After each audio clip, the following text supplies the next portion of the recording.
Welcome everybody to the Planning Board meeting of February 5th. I'll go through the agenda first and the roll call, and then we'll start with the first public hearing. 3 Boston Way Smart Growth Plan approval application is on first. Then Beth Israel Leahy Health and Jake's Hospital will have a site plan review. Third, the Institution for Savings has asked for a continuance. We will not be hearing it or talking about it tonight, and that will be continued to February 19th. Other business, a request for a minor modification and release of lots at Reserve at Bashaw Farm. That's the first Colby Farm OSRD that we approved. An application completeness vote for 40 Lowe Street. A request for a minor modification at 1 Boston Way.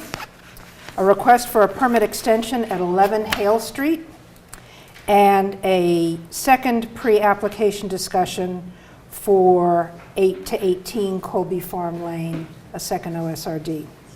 After that, there'll be planning office updates and discussion, updates on Waterfront West, a discussion about the zoning ordinance, section 6C, 1 residential structure per lot, approval of minutes, and any other updates we have. So I'll begin with a roll call. James Brugger, Present. Beth DeLille. Present. Ann Gardner. Present. Tanya Hartford. Present. Leah McGavern will be late. Rick Tainter. Present. MJ Verdi. Present. Don Walters is absent. Bonnie Sontag present. Okay, we will start with the continued public hearing for 3 Boston Way. Bonnie, can I just, for a minute, I'm not eligible to vote for this one, so I want to make sure we have enough people for this. Do we have enough? I'm not. Well, Leah will listen to it, and then Okay. we'll have 6, we'll just have 6. I'm not, I missed too many meetings. Okay, so this is a very good point. Tanya is ineligible, Beth is ineligible, Don had to be called away at the last minute for a family event, crisis tonight, and so he can't be here. He's already missed one, and he can only listen to 1 recording and then be eligible. So this is his second one. We're down to 6 people. I'm including Leah in that because she will either come or call in or listen to the recording, and she will continue to be eligible. But that leaves 6 members eligible to vote on this, and we need 6 to make a decision. And we can't change that. So that's where we are. So I'm glad you brought that up. Thank you. I just want to make sure before. Yes, they should know that. Okay. 3 Boston Way. Let's get started. Hello. Do you want me to put you on speaker? Okay, sure. Bonnie, I have Leo. Good. Put her on speaker. Leah, can you hear us? Yes, I can. Okay. Speak up. Okay.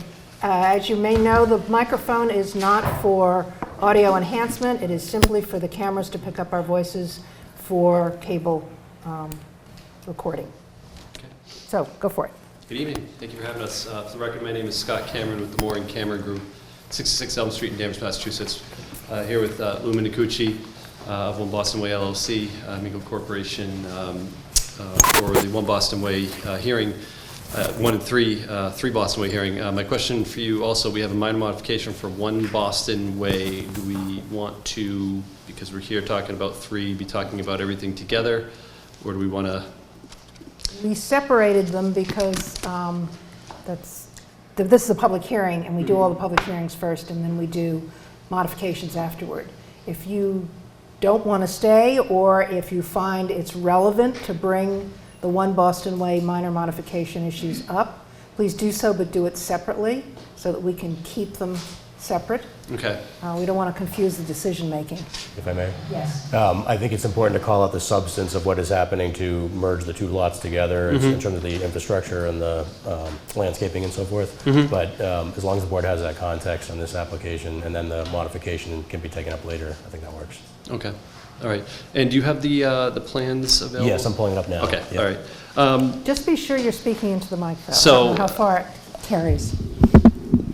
I just want to give a quick recap. This is our 3rd meeting on the matter. I was at the first one with the full team. I was not at the second one. That was more based on an architectural discussion. We're back here tonight Having left the prior meetings, there were a couple of items, housekeeping items we were working on, one being the peer review with Phil Christensen, and some comments from John Eric White from DPS. We filed a response to those about a week and a half ago. I know you don't have anything yet from Phil. I did speak with him yesterday on the phone. He called my office and expressed that he was satisfied with the submission. I'll let him speak for himself in the form of a memo. But we feel we're through the technical review portion of this with Mr. Christensen.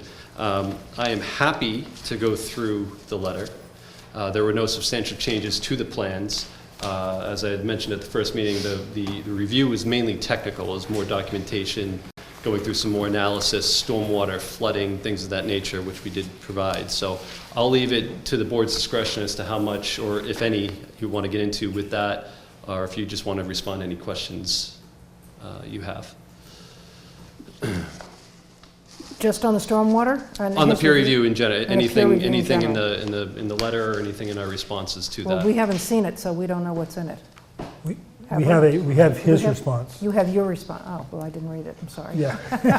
Did you pick up anything? No, it looked like, I mean, again, if Phil agrees that with your responses, it seems a lot of it had to do with the 100-year flood and the fact that the FEMA boundary wasn't as precise as an actual survey boundary, looking at the 10, I think it was a 10-foot elevation and so forth. Yeah, we took a conservative approach with it. The map doesn't, if you pull up the FEMA map, it doesn't show floodplain on the Right. property, but if you do a survey as we did, you realize that if it floods on the other side of Boston Way where the map does show floodplain, it's Yeah. going to come into the site. Right. So we made that conservative assumption, and really the analysis that Phil had us go through to a pretty high level of detail was really taking a closer, more global look at what happens in various storm events, including the 100-year storm, where we know it floods now, what's going to happen afterwards. This is a tidal or land subject to coastal storm flowage, so this is influence, believe it or not, all the way back up the Little River,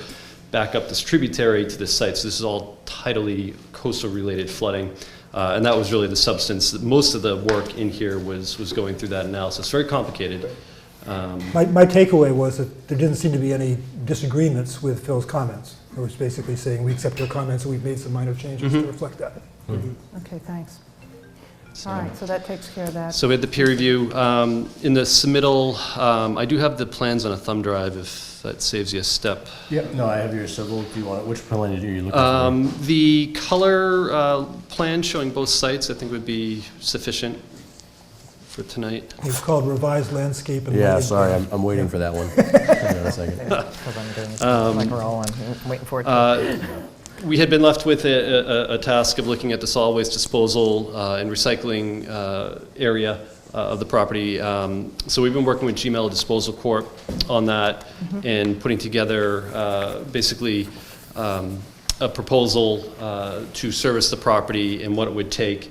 And there's a lot of variables that go on. One, you know, you have one Boston Way done and open and starting to fill up, while 3 Boston Way would be under construction. So you have a ramp-up time before you get full occupancy of both buildings, and then they both run at a certain percentage, occupied, with different fluctuations in waste disposal. Christmas time, you're going to have more waste. Summertime, people are vacationing, maybe less. So we worked out on a worst case based on average industry averages. There could be a 3-time-a-week pickup frequency. We say average probably 2 times a week over the course of a year. We did adjust the size of the solid waste disposal area just to give it, not that it wouldn't have fit with the what we spec'd out were 6-yard compactors, so they're more vertical, not the long deep ones, but they're 6-yard compactors that can hold anywhere from 13 to 20 yards of material. The space we widened an additional 9 feet, so there was the containers 8 feet wide. We have 36 feet of total width now on them and plenty of depth. So there's plenty of room for people to get in and dispose of their waste or recycling, and plenty of room for the hauler to come in and pick those up and dispose of it without damaging the enclosure or taking excessive time to try and fit something in a small space. So he felt comfortable with that. I'll have some more information as well as the compactor for you as soon as they get that in from them. And I think just On that one, the recycling and energy manager, Molly Ettenborough, had given some dimensions for that area, allowing 25 feet width for each dumpster corral, I guess, and each dumpster would need 11 feet, all that kind of stuff. So that's what you've gone over with. We Hauler. have 36 net feet, and each container is 8 feet. So we have basically 12 feet per container. There's 3 of them. There'll be a recycling and then 2 solid waste. So I'm working with the professional that's actually servicing it, who feels completely comfortable. That's what I with the wanted design. confirmation of. Okay. Yep. And then the enclosure, we had designed this initially with the One Boston Way submittal. It's going to be the same design. We've just changed the dimensions of it in the location. So it's not a fence. It would be it's a nice, built enclosure. The containers are fully enclosed, so there's not concern with wind-blown debris or birds or anything with this setup. So. Okay, did you have another comment? There's a comment in there about overhead wires, and the trucks might have to pick it up and then back out, and then in order to empty the thing, in order to avoid hitting the wires? Yep, it's designed so they don't have to back out, and you can see the overhead wires actually in this graphic. Yep. So there is ample room for them to pick up and dispose of this with clearance. You can see these are the overheads. This is a 50-foot wide, so you have about 25 feet to the edge of the easement, and then this is the actual area here. So they're picking up and really disposing of it in this zone, not into the overhead wires. So, again, we were going over that, and that's why we widened it, so there was more room for them to operate right there. Any other questions on this?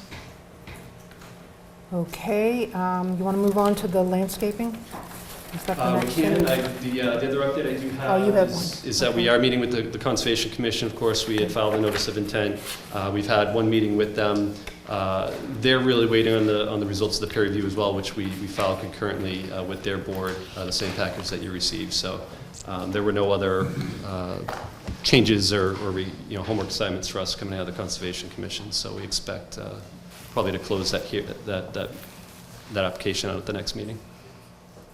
Okay. Actually, I have another question, just because I wasn't involved in One Boston Way, so this, you may know this. On One Boston Way, where the path comes across, the upper crosswalk comes across, the red crosswalk, right there. Down below, there are 2 heavy lines. Are those both walls?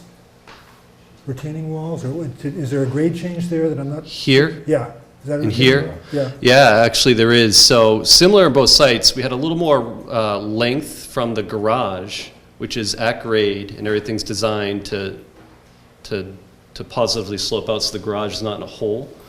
And then from that point, getting up to the front door elevation for the building, we have that 11-foot or so grade differential. So this is actually designed at a walkway slope, not a ramp, so all the slopes are under 5%. And then in this area here only, this is a loading zone for moving trucks, maybe larger delivery trucks. And there is a short 12 to 18-inch reveal on that. It's basically a curb, but a little bit taller.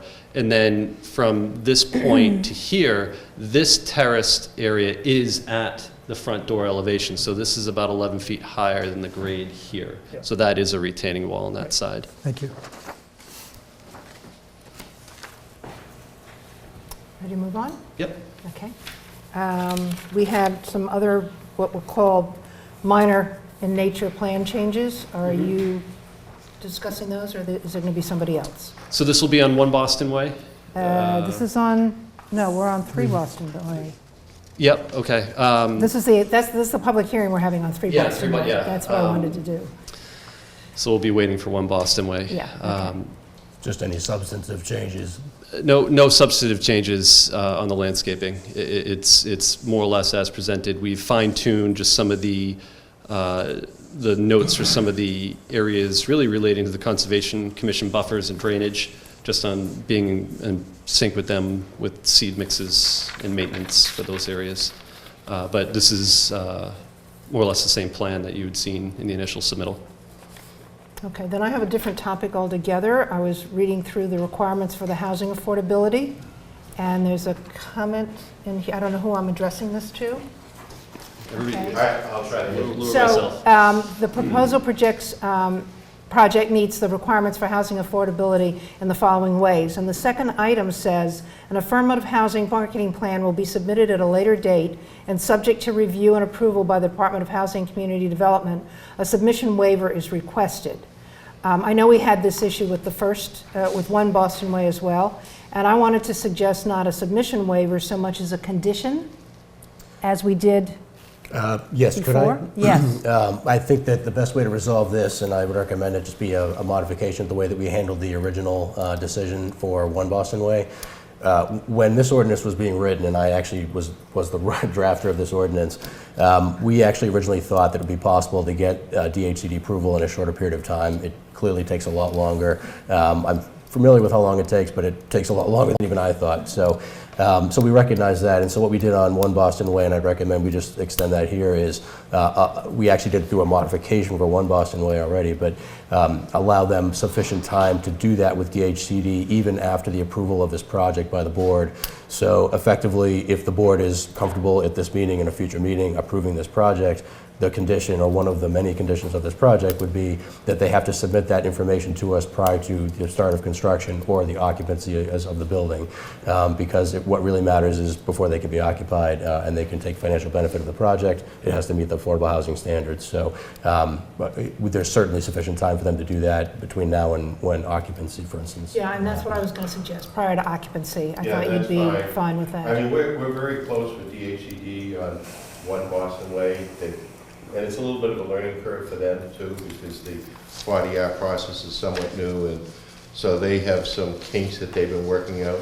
So we're essentially 99% there, 98% there. I can certify and from... once they approve one, 3 would just fall into place. Yeah, I can certify from having been involved in some of the email exchanges back and forth with DHCD. I know that Minko has been on top of this for a while now. Yeah. And the delay is really with DHCD, so it's Right. not for lack of effort on their part. And I agree that the agreement for One Boston Way is going to be almost universally applied to 3 Boston Way. Yeah, it'll be the same thing once we can iron out the first one.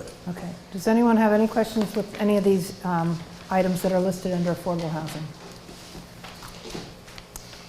Okay.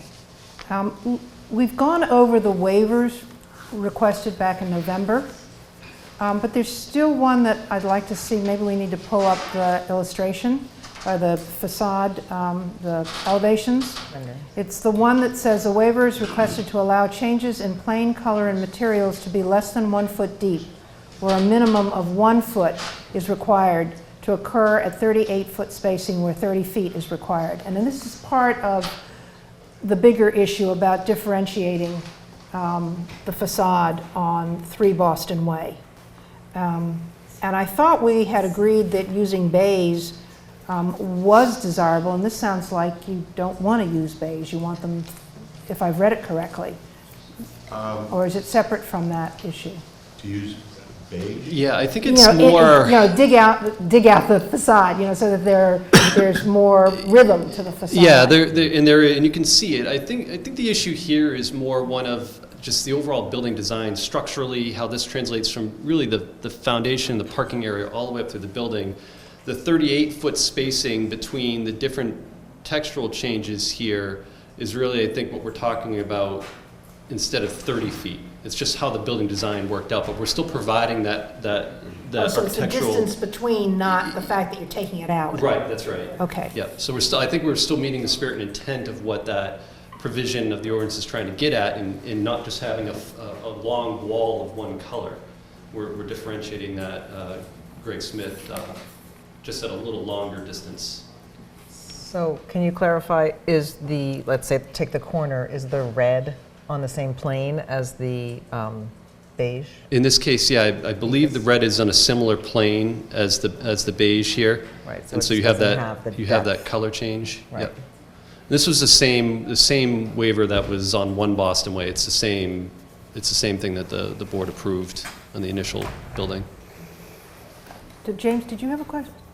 I thought I saw something over there. Okay, we'll come back over here. So Rich. I'm a little bit confused because it says a waiver to allow the changes in plane to be less than 1 foot deep. You're not saying it's going to be less than 1 foot deep? It's only. Yeah, it is. There are some areas, it's a catch-all, because there are some areas like this corner that are less than 1 foot, but you can see the very distinct change even on this elevation rendering between these different bays. You can see that here So, and here. so maybe this would be reworded, because there's two things you're requesting. You're requesting less than 1 foot deep where a minimum of 1 foot is required, and you're requesting 38-foot spacing where 30 is required. Correct. Yeah, I think that the wording needs to be clarified.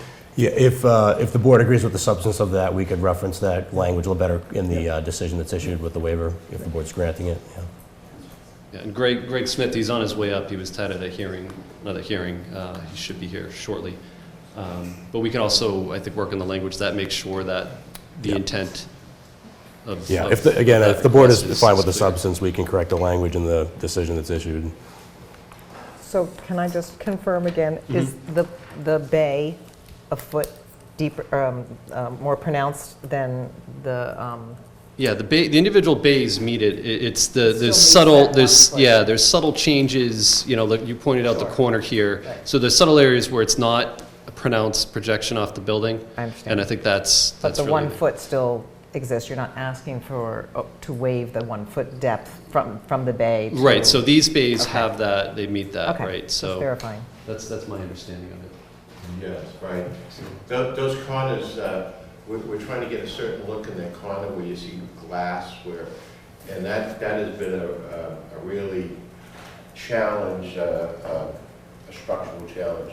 I was out at the trailer the other day, and we have to really do a lot of reconfiguration to get that look. And I think that may not be protruding. You have to go up to the microphone. I'm sorry. The full You have to go to the Speak right to the microphone, mic. right to the microphone. So those corners were very important to the overall design of the building, but I don't think we can accomplish quite that 1 foot differential depth that they're looking for. But the bays are maintaining the 1 foot? That's really the Yes. question I'm Yeah. asking. Okay. There's a lot of articulation in this building, I can assure you. All right, yes, Andy. If I could, just a couple of comments. I know we've talked over years, actually, working on the ordinance, and then the 1 Boston Way and now 3 Boston Way, the architecture of the buildings. I support the district. I think we worked out some decent guidelines, which, you know, we talk about expanding in the future for the district, but some decent guidelines to provide for these buildings, which are going to be larger than we see in downtown Newburyport. The building that you have here, for those of us who have been out for construction already, you can see the volume, if you will, of the building forming. And obviously, as you can see in this rendering, it's going to be extended much further down the street there. And while I wouldn't envision any kind of similar development across the street because of the wetlands, it is a swath to see from either direction, the train station side or the Boston Way side. So I was hoping that, and we had talked about this before with the applicant over time, and I know the board has referenced it before, but a little bit more differentiation between the two buildings that one can, you know, visualize from a distance, let's say, that helps to identify one versus the other, just because it is so long of a distance, and it is such a, if you're seeing this same pattern for that length of time, it could be a little much for folks. I think the red, I think this is an addition from a slight modification that was approved for 1 Boston Way. I think it actually detracts a little bit from the brick that is at the ground level by having that in there, maybe a slightly different color or tone. But I was wondering with the bays, if perhaps, you know, either building one of the bays, these sections here, could be, you know, darker or lighter in one building to really emphasize a little better that contrast between the two buildings. The other thing that I was wondering is perhaps it's possible to have some sort of symbolic columns or beams coming out of the building, extending a little bit the ground level here visually from the outside without having, you know, wall space, just to kind of give it more of a base, just because of the long height of that facade. But something to sort of differentiate the buildings and maybe bring down the mass even a little further than we were able to accomplish with 1 Boston Way. Yeah, you know, I would have to really defer that question to the architect. And I think I understand where you're going with that, and he may have reasons why he can or can't. Sounds like maybe darkening up some of those areas, that sounds like a fairly doable fix if that is in fact works, you know. So I don't know how we would approach that, going back and forth in terms of getting you comfortable with the architecture. I just point out the question or concern for the board's consideration and for your consideration. Obviously, Yeah. I know we've talked about this several times before the application even came in. I would look to the board to hopefully provide you some guidance tonight on where to perhaps go before approval of this project, if any further modifications needed. So. Yeah, I mean, we've given a lot of thought to the exterior skin, and You know, it's an expensive building to build. We've got brick on the first levels in certain areas, and we're using a product, Nichihara. Some of you in the construction industry probably are aware of it, but it's very expensive product, probably 3 to 4 times more than you'd see on conventional siding. So we are using really good materials. We think we have the articulation. Can there be some additional details added?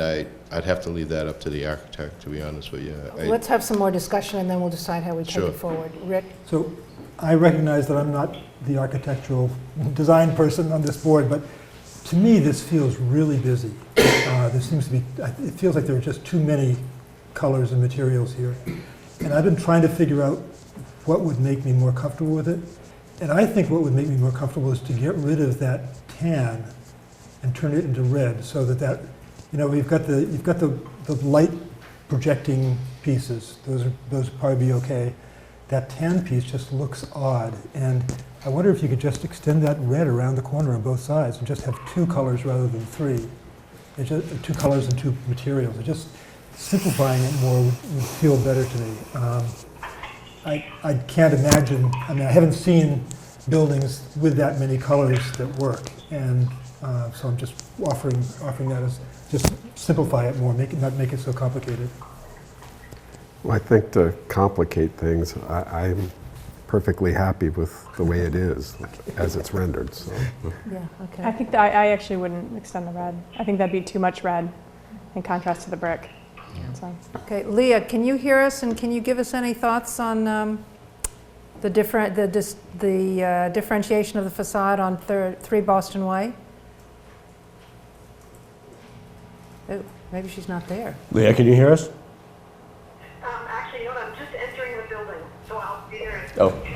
Oh, good. All right, we'll have her in person. Yeah. I think we do have to have more conversation on this, because whether it's color or something more physical, the mass of the 2 buildings makes a big difference to just looking at one building. And we had talked about wanting to differentiate them, but also to cut down on the massing effect from the long distances Andy was talking about it. So here we have Leah, who's officially mic'd up and can contribute to the conversation. Perfect timing. Yeah, so you've given some thought to this, right? So I lost signal just as I was approaching the building. Can you just? Okay, so Andy had I know made a you were suggestion. talking about Yeah, Andy had made differentiating a the su- buildings. Andy had made a suggestion, and Rick had made a suggestion. Let's just go over those briefly Yep. and let you see if any of that makes sense. And then we had 2 people who were perfectly happy with it the way it is. I just noted the length of the building, what looks to me like almost, you know, the same exact pattern on these buildings. So I was wondering if darkening the intermediate bays on one of these buildings so it differentiates better. I think that was at least in part a point that you had raised at the prior meeting, that the 2 buildings should be a little bit more distinct from each other. So if folks are driving up there and saying, you know, my unit's in such and such building, you can actually distinguish them without having to wait for the address on the building. It's a long facade to see from either side, so that was part of my concern. I do think the red is a little bit, sort of clashes a bit with the brick down here, because there's such quality in reference to Newburyport's brick that we have downtown, even in the Smart Growth District, by using this. But I feel like the red detracts from that. I know that, I think Rick had referenced the red color here and perhaps wrapping that more throughout this corner. Yeah, I just felt that it's really a busy thing with all those different colors and patterns, and I was hoping it could be simplified more. And my take, and I was sort of seeing that red on the corner as brick, and I guess it isn't, but I was thinking that if you just got rid of that intermediate tan color and just had another bay of red like the bays in the middle, it might be more consistent or simpler. I haven't seen busy buildings with a lot of busyness like that really work, but maybe it would. I don't know. And then at that point, Tanya weighed in, that a little bit of concern about too much red maybe? Yeah. Is that right? Okay. So now you're caught up. Yeah. I think it's difficult at this point to make design decisions, no matter how small. And And with all due respect, I think you've done nice design, quality materials and all of that. To me, it's not a Newburyport building. And I don't know that anything can be done at this point to make it feel like a Newburyport building, even though it's a nice building and all. So I don't know, for me, these small little changes are not, they're not even worth it as far as I'm concerned. I mean, I think the design is what it is, and I don't know that changing one color from red to beige is going to, I don't know, I feel like that's sort of micromanaging the design at this point. I was picking up Personally. on what Andy said about being able, or somebody was saying about picking up by being able to tell someone, I live in this building versus that building, and not have to wait and read the sign. So if you had a totally different color as the distinguishing color on 3 Boston Way, that at least would help with driving up and knowing which building you're going to. From a distance, it may not make any difference. I don't know visually if you chose, I don't know what color it would be, but take for example, the red out of the top of 3 Boston Way and just choose another color that distinguishes it from the building with the red on it. So you're either going to one or you're going to the other. It could be just a darker gray. I think it would be interesting to do it, because I know that people on the board have had different opinions about this. And for example, if you take an old mill building, the mill buildings, they just had numbers. They all looked exactly the same. And we all like those. So I could see going either way on this, absolutely. So it'd be interesting to take sort of a I guess I feel straw like the poll. consistency is actually desirable. I've seen the developments where they switch colors, and it just bothers me. It has like kind of a childish quality to it. So I like the consistency from building to building. It looks like it's a development that was meant to be all there together. You could do, and you could do vertical banners, you know, to, if you wanted to, break up the massing that would have addresses. So you're in favor of what MJ's saying, is just keep it all Yeah. similar. And that's what we do at the mill that I'm at, but So just a signage banner. yeah. Yeah, you get that in Lawrence, I believe, up there in the mill buildings as well. Yeah, a lot of them just. All right, because we don't have somebody with a driving, you know, great idea that everybody's sort of coalescing around, I think we're probably going to leave it. And I think that's the easiest way to go. So let's move on. Are there any other outstanding, are there findings here that we don't need to go through? We've already been through them. It seems like the only thing we're waiting for is all the departmental final reviews and the final statement from our peer reviewer. So I think if that all comes in fine, the next meeting, we could be ready for a vote.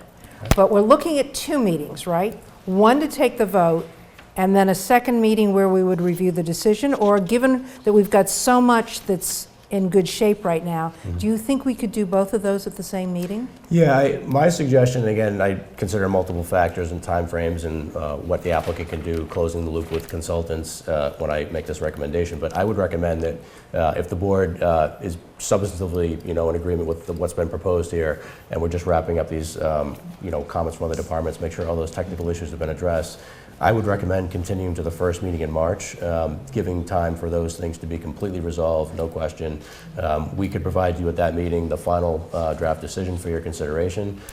You could both confirm, especially if any late documents come in, the record's still open, confirm your approval that night by closing the hearing and voting on the draft decision we provide to you. So that would be my recommendation at this point. Remind me, have we voted on the waivers already? We're going to need to vote on those at that time I as well. believe, as long as you vote for them before you've made the decision on the application, I would recommend, if in substance, I think we've already agreed to how that's being handled. If you wanted to vote on them tonight, that would be helpful. Okay, so the 6 of us are here who are going to vote on it. So I'd like a motion. Let me read through them, I think, just so we know what, Sure. or refer to them. There's one on maximum front yard setback, a second one on minimum of 60% of the front building facade be in the front line, where there's a waiver requested for no facade on Boston Way. The waiver we already talked about with the bays, and the setback of that. And a waiver is requested to use a Cape Cod-style bituminous berm or no curbing in certain areas of the parking area due to snow management and stormwater management. I think those are the only, all four, unless you, any of you, you've got all that, okay. So may I have a motion to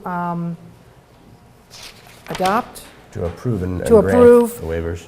approve the waivers as stated? So moved. Anne, and a second from MJ. And all those in favor? 1, 2, those are the 5 that are allowed, 6 that are allowed to vote. Okay, it's approved with abstentions from Tanya and Beth, okay? So, are you in agreement with continuing to March, what's the date? I think that'll give us March date. opportunity, sorry. Yes, thank you. That'll give us an opportunity to address all of the issues that we need to address, get the peer reviews, and then work maybe on writing a decision, a draft decision. Yeah, Yeah. Andy's going to need that information Sure. way before a Right, week in advance. got it. Like by February 5th, 2 weeks from now. Mm-hmm. If he has all of that, then he can write it up, and we'll know what the draft language is, and we can give you everything that Right. night. Which is, what's the date on that? March? March 18th, I believe? is No, that- March 5th. What? Oh, I'm 4th sorry, of- are you going to the first meeting in? Yeah. Yeah, so that's be the 4th. March 4th. Yeah. Okay. So, We've been through this process before, so Yeah. Mike was also familiar with the Got it. template decision that was issued for One Boston Way. Right, so use that as a template. Right. Right. okay, so I need a motion to continue this public hearing. Oh, I'm sorry, I haven't asked if there's any comment. There's just nobody here.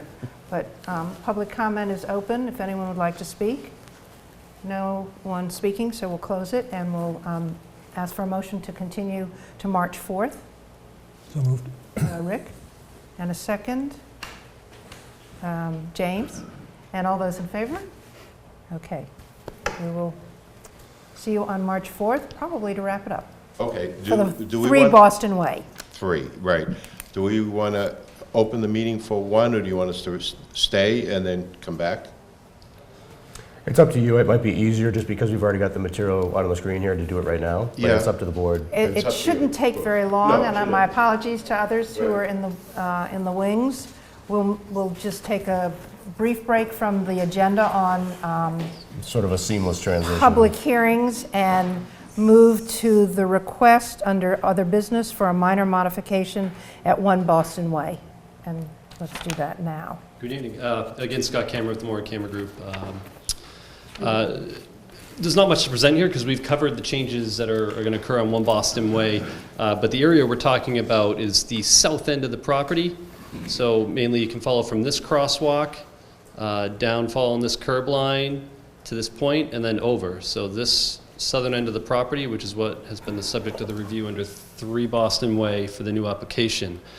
In an effort to keep things simple with the application, the fact that we are into construction on 1 Boston Way, so we have a set of construction drawings already issued on the project.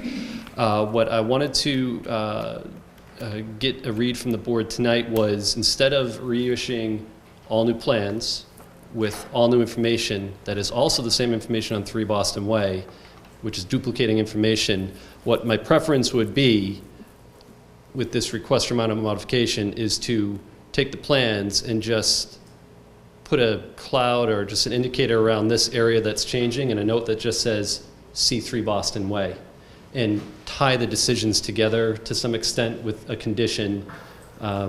In that way, you know, again, I'm always terrified of duplicating information because something gets changed and doesn't get changed somewhere else and you get a conflict, so I think it just keeps it simple.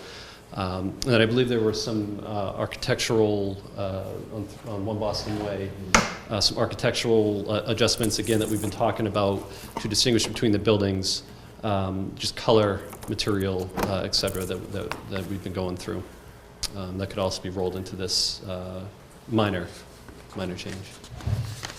The big piece, well, the different piece is on the site plan, the Yes. reciprocal easement. Were you Right. going to I was speak to just that? I was just going to mention Okay. that. The reciprocal easement agreement is critical. We understand that. We have a draft. We have some language that we thought could be for your consideration to consider putting in the decision.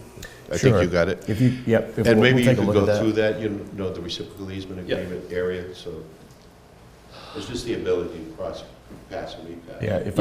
if I could, typically the offices would put together language in the draft decision that would address this issue. It was one, obviously, this board has discussed before. If you have language, obviously, we're obviously happy to take a look at that, but ultimately speaking, we'll leave it to the board to agree upon the final language. Yep. And that will be a condition of both approvals. Correct. In effect, all we're really doing here is referencing one set of plans as opposed to having multiple sets Right, of plans. It's, yeah. But the actual easement itself, the recording of the easement would be a precondition to the Oh, yes, construction sorry. of With 3 respect to Boston the, Way. sorry, two issues, yeah. So with Yeah. respect to the easement, yes, it would go both ways. Yep. Yep. So what we're talking about, again, is access back out through the driveway to Parker Street, maintenance and use of the common landscape elements on the property, and then to the extent necessary, the sharing of utility systems across the property. And as again, additional redundancy, I think we've talked about this, in order to even, transfer title, these are going to be required. You're not going to be able to close on the property because of the encumbrances associated with it. So there's many layers of protection to ensure that that those easements are in place and maintained. Okay. So what might make sense is to just approve this as a minor modification tonight, but keep it open so that it can be incorporated into our decision process and documentation with 3 Boston Way, if that'd be all right. So all I need is there any further discussion on this? No, my recommendation would be to actually approve this minor modification at the meeting on March 5th. Yes. Because should there be any plan changes or anything else that's worth referencing, it can all be done through, again, just a limited set of plans, Yeah, just reconcile everything together, make Yeah. sure everything's if consistent. that's okay. So I would just continue this matter if there's no disagreement over the substance, and then vote on both at the same meeting. Okay, but I just want to get the minor modification, we have to approve a minor modification? Yes, that it is minor, yes. Okay, so let's do that right now. Could I have a motion? Are you suggesting that there might be another change, and so we would have to reapprove that minor modification on the? Just if floor? there's any minor deviation on the Yeah. plans that needs to be reconciled between now and Right. that date, it just seems wise to. So, yeah, postpone even that decision until the 4th, so that if there's another change in the 1 Boston Way plans. Right, so the board would vote tonight agreeing that the nature of the modification is minor, but Right. then vote to approve that modification at the meeting on, So that's, March I just 5th. want a motion to approve it as a minor, deem it a minor modification. So can I have a motion to that effect? So moved. Thanks, MJ. And second, Leah. All those in favor? Okay. And then we'll leave, and then I need a motion to continue the actual approval of the modification to March 4th. So moved. Rick, and a second.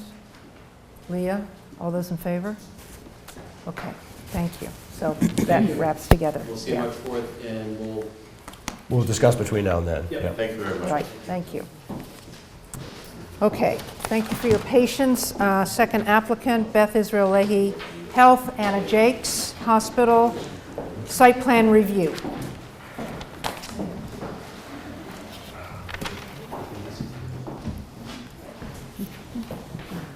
Lasers on the bottom. Thank you, Madam Chair and members of the board. Lisa Mead, Tellerman Costa, on behalf of Beth Israel Leahy Health Systems, Anna Jakes Hospital. We're here tonight with Mark Goldstein, who's the president of Anna Jakes, and Dave Fowler, who's the senior director for support services, who's in charge of this project. Matt Blute, who is the architect with Jake Architects, and Ryan Bicento. Close? Okay. From Allen and Majors, who's the engineer on the project. We're here for a major site plan review for the hospital, which is located at 25 Highland Avenue. I kind of personally like to say it's kind of exciting to see the hospital here again. In 2007, this board approved a major site plan review for the fast track in the emergency room, as well as the addition of the MRI facility. In 2010, the hospital undertook the major facilities plan, which redid the entire power plant of the hospital, as well as redo the entrance in the rear. And it's pretty exciting that we're here again for the hospital to do infrastructure and improvements. It bodes well for the hospital's place in our community and its continued longevity as the largest employer in the city of Newburyport. So what this proposal is that the hospital is proposing to construct approximately 11,000 square feet of additional space on the southerly and interior side of the hospital. So that's right here. So you see the existing hospital building here, and the addition runs out here. The purpose of that is to create larger operating rooms. So currently there are 6 operating rooms in the hospital. There will be 6 larger operating rooms in the hospital. That's due to the need for all of the new computer technology that happens and the automation that happens as part of the emergency room the operating room process, particularly orthopedics. There will also be space for an additional future operating room as well. Multiple prep and recovery spaces associated with the nursing stations in that area and support areas, as well as a reconfiguration of the new entrance and lobby expansion on the rear of the hospital. So I think that it's important that the renovation is being done interior to the hospital site and not pushing out against the neighborhood in this area or in this area up here on Highland Avenue. It will include the slight shift of the helipad as well by 25 feet. That all has to be reviewed and approved by the FAA and the fire department and other various sources. So we're moving it, but we're through that process as well. So what we thought we'd do is have, right now we're going to have Matt go through the architecture on this. I will tell you there will be no changes to the parking and vehicular access for the hospital. None of that will change. And there will be no changes to the lighting in the parking lot, which you all approved already when we did the master facilities plan, and then the upgrades to the parking lot a couple of years ago. So I'm going to turn this over to Matt, and he's going to walk through the process. If I could go back just quickly for a second. So one Excuse thing. me, could you please try to remember? And Matt, would you give me your last name? It's Bluette. Bluette, and the name of your company? Jaca Architects. Jacob? Jaca. J-A-C-A. So one thing I wanted to point out in the plan is we're literally only going out the width we need to achieve the clinical space. We're very cognizant of the landscaped areas in the front of the hospital, both to the north and the south, and we want to maintain that as much as possible. So we tried to take the least amount of open space that the hospital enjoys right at the entry for the clinical services. In terms of the vernacular of the aesthetics of the addition, we're tying in materials that are already on site, so there really aren't going to be any new materials. We're going to use brick and stone. The stone was introduced in the 2010 project, and then the brick has been on the campus, obviously, since the original building over 100 years ago. We have some clear story space up in the top right image that you can see, which will be glass, a little bit of metal panel, but that's also something you can see at different facades around the campus. So we're trying to really blend in with what's there and keep that aesthetic. I think it was very successful 10 years ago, and we want to mimic that now. Another major benefit is if people are familiar with the drop-off that was created in 2010, you're still outside for a considerable distance to walk in. That will now all be an interior heated lobby with some donor opportunities and some areas for people to relax and kind of hang out, especially for the surgical area, which is kind of a small waiting room. They'll now have a separate exit after surgery so people can't kind of, if you're waiting for a procedure, you don't see someone coming out post-anesthesia. They have their own discrete pickup area. So a lot of benefits on the patient experience side and for the public as well. And then this is kind of the main shot looking, kind of hovering above the parking, looking in. It's kind of tough with the lights on.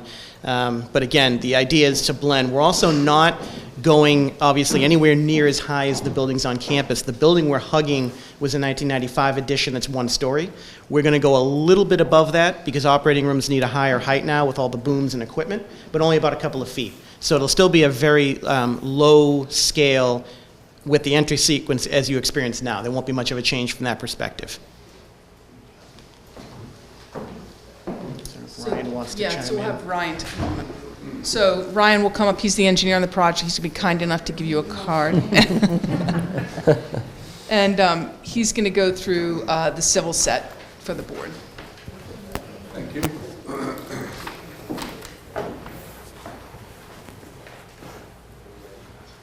So I think we'll just leave it on the site plan for now. So again, I'm Ryan Bianchetto from the company Allen & Major Associates. We're the site civil engineers, landscape architects, and land surveyors. I'm the project manager. We're here to discuss briefly, very briefly, from like a 50,000-foot view, the site, the civil and the landscape components, and then I'll just turn it over to my associate, Aaron Mackey, who can just go briefly into the drainage that we're proposing. So just a quick overview of the vehicular circulation. As Lisa mentioned, the site has frontage on Rawson and also on Highland Ave up at the top here, which is just off the page, and then vehicular access from Rawson, Highland, and then also Wallace Bashar Junior Way, which is the primary way I've come into the site through here. So those, it's important to note, those, as Lisa mentioned, do not change. The site access still is maintained. The site drop-off is still maintained. That same shape is there. We're actually, from a site civil landscape perspective, simply saw cutting the pavement right at the edge of that existing curb and continuing the existing vehicular access and pedestrian access that exists now.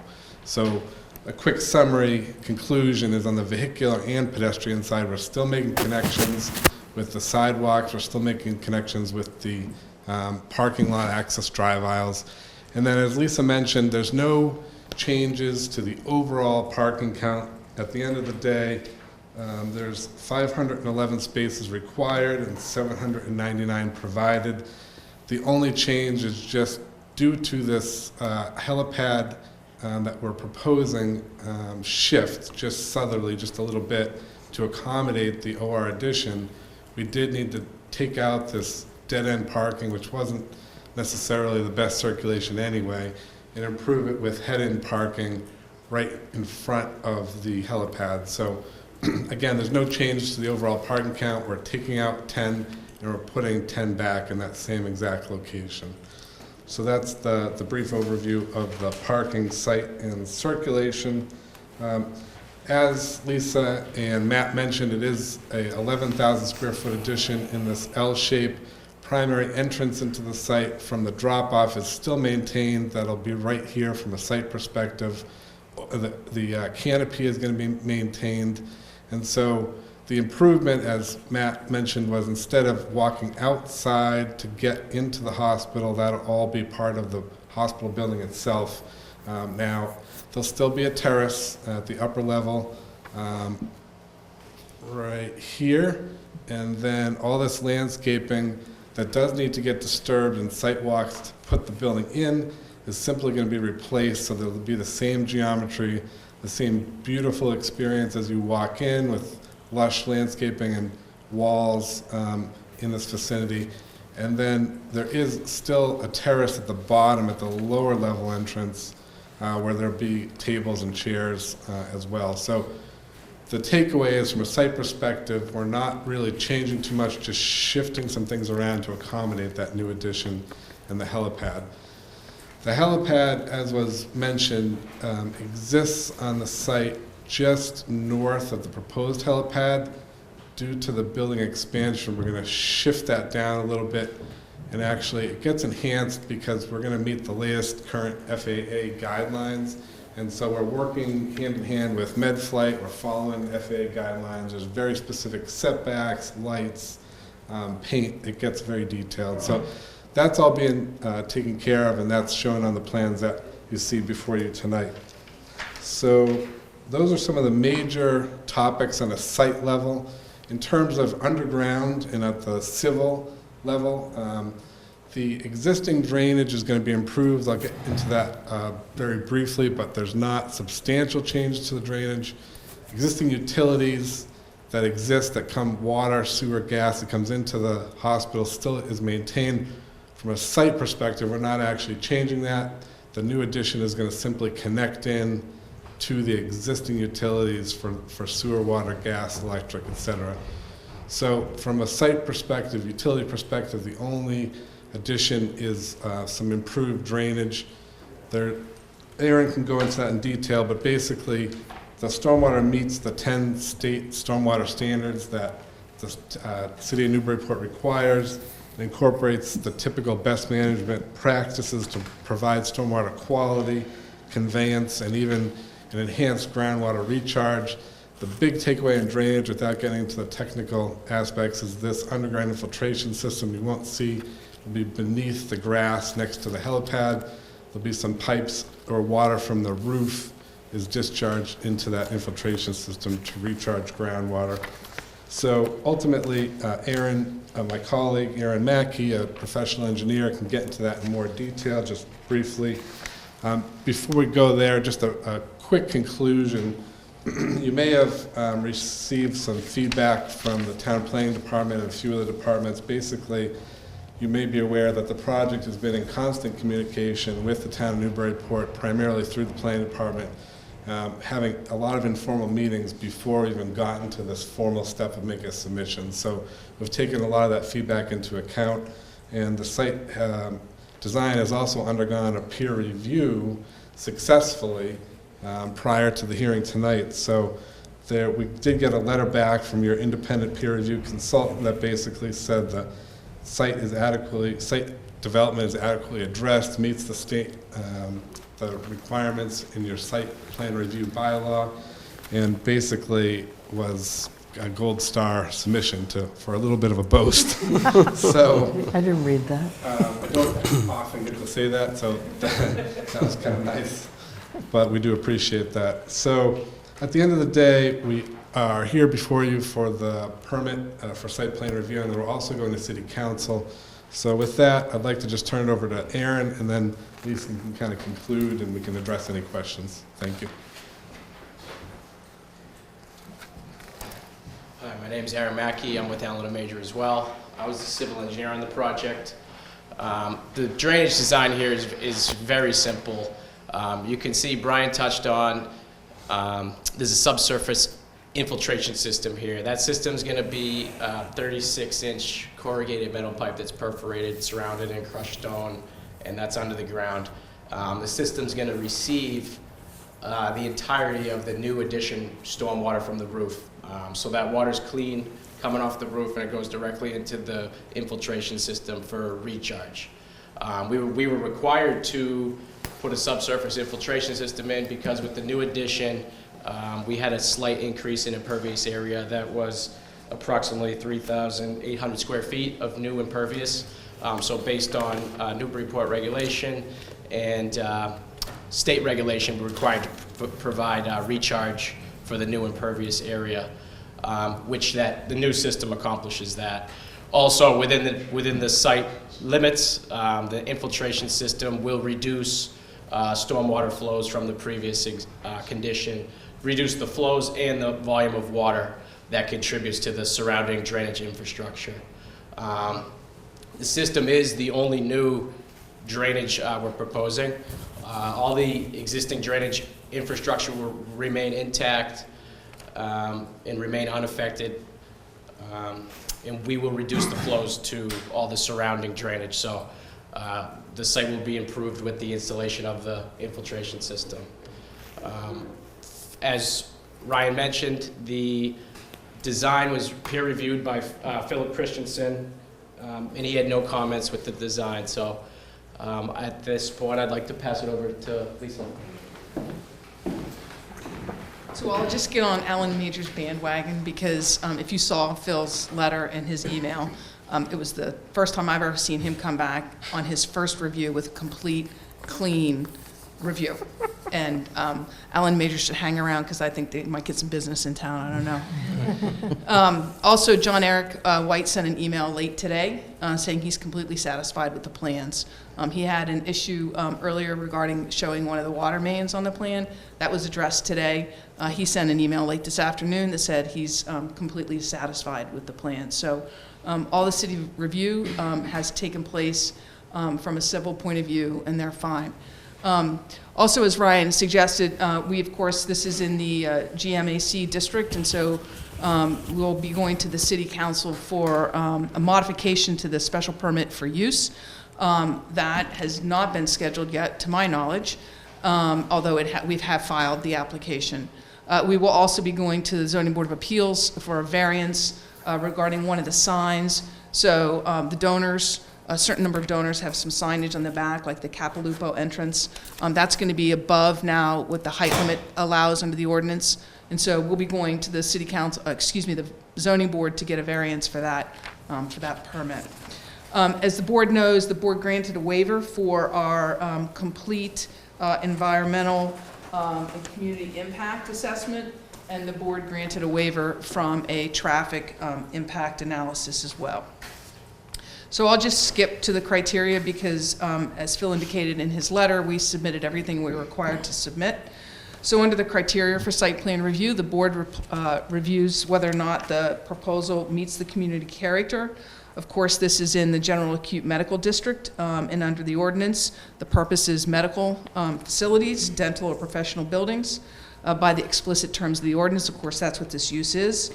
And both aesthetically, for the renovated and newly constructed portions of the facility, there will be high-quality materials will be used, and exterior design is consistent with the hospital itself, and certainly complementary to the surrounding uses. The stone and brick veneers will be utilized in improving the outpatient entrance and in constructing the new operating room. Obviously, the brick pavers, as you can see on the other plans, will be used for walkways with granite treads on the stairs, and the canopy is going to be added to the drop-off area.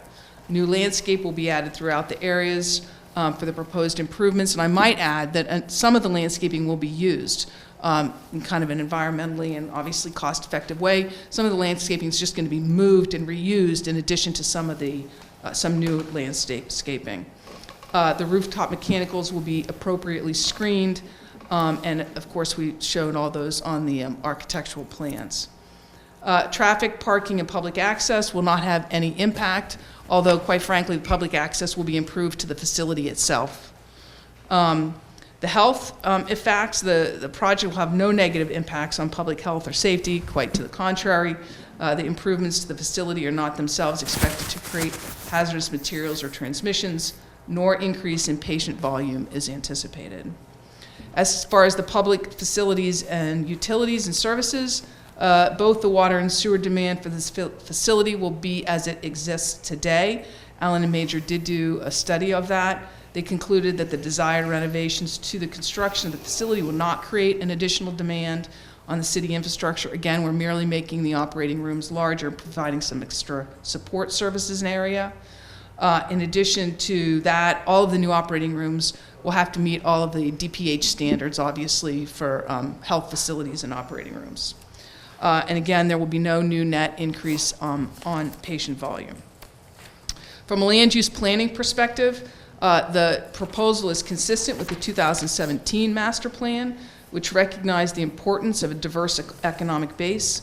Specifically, the master plan said that supports an economic base and local employment opportunities in the downtown, the Newburyport Area Industrial Park, and Jake's Hospital and the surrounding medical node, and the Story Avenue Commercial Center. So it meets squarely within the master plan from 2017.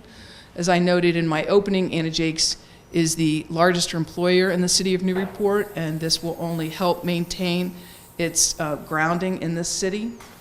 The proposed expansion is consistent with the goals of the master plan as well. As far as an open space and environmental protection, the effect on the project is minimal on the open space. It's 11,000 square feet, and it's all within and around the building that's already developed in any event. The proposed renovations and new construction will be completed in a manner that's not dangerous, nauseous, or cause injury, and will not emit noise, vibration, smoke, or dust, and comply with all of the Commonwealth stormwater maintenance standards. I want to comment on a couple of the comments we got from Molly Ettenborough related to being environmentally friendly and green and things of that nature. One of the biggest investments the hospital made in the facility was the entire change of the power plant in 2010 when it went from heavy fossil fuels to burn only natural gas. That was a significant improvement to the impact on the environment that the hospital had. It undergoes regularly and is about to undergo again a review, a facilities review from National Grid to see what else the hospital can do to help become more energy efficient. All lighting, including the surgical lighting, will be LED lighting. This will not be a LEED Platinum project. That's not, it's a difficult thing to do, and quite frankly, the cost to do such a thing for this kind of expansion is unrealistic for the hospital.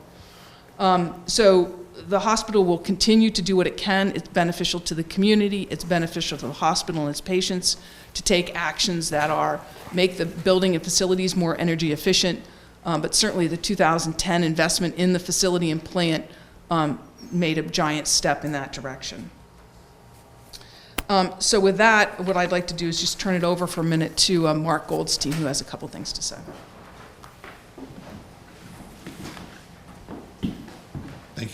Thank you, Lisa. And I want to start off by thanking the board.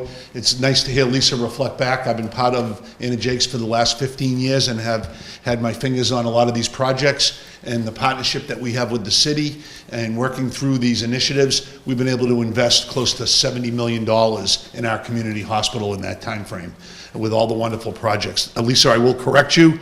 You've left off the Newburyport Medical Center as another initiative that we were able to do that really unleashed all of our commitments to come from the Lowe Street access and really have our main access that way, which was a terrific partnership with the neighbors. We spend a lot of time with our neighbors, making sure they're up to date on these projects and what our initiatives are, and really it's just wonderful support from the community, not just the neighbors on Highland or Toppins or in the immediate area, but really the whole city and our other communities that we serve. It's really what makes Anna Jake's a great community asset that we are. This project, we're on a somewhat of a very robust schedule. We need to get this thing up and running so that we can avoid winter conditions next year as we relocate our helipad, which roughly runs about 80 to 100 flights a year. We will be relocating the helipad during the construction site. We have the architects can clearly go over the schedule. We're embarking on a plan that hopefully brings us to a April 1-ish start date for the project so that we can be in and the building built on the exterior by next November. That's an aggressive schedule on our part, but it's really important to us to be able to keep the flow and really manage the main entrance of the hospital is where this construction project is going to be. So there'll be a lot of logistics on that.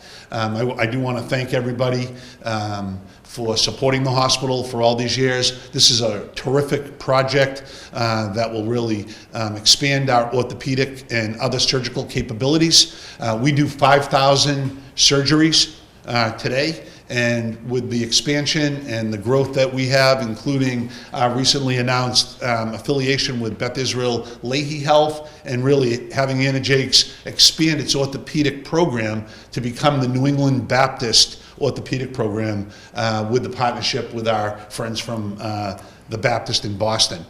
So we do expect we'll see growth, which is terrific for the hospital, and to be able to offer more services to the community. I'll take a pause there and bring Lisa back up. If I have questions after, I'll be glad to answer them. Thank you. So just to wrap up, so the board can ask questions. I noted in the staff notes that there was a recommendation that the board keep the hearing open. We would prefer the board close the hearing and vote, so a decision can issue.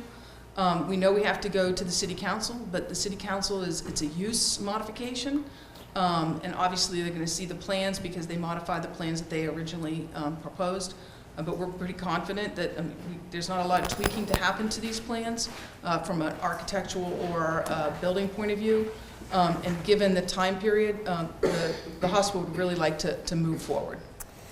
Andy, could you speak to that? Thank you. Yeah, that's a typical comment for us to try to align to make sure there's no plan changes. I agree with Attorney Mead that I think in this particular instance, the office would have no objection whatsoever if the board felt comfortable closing out and approving tonight, mainly because I don't see any remaining issues. As you pointed out with the stormwater review, I think they've covered everything else with the presentation this evening.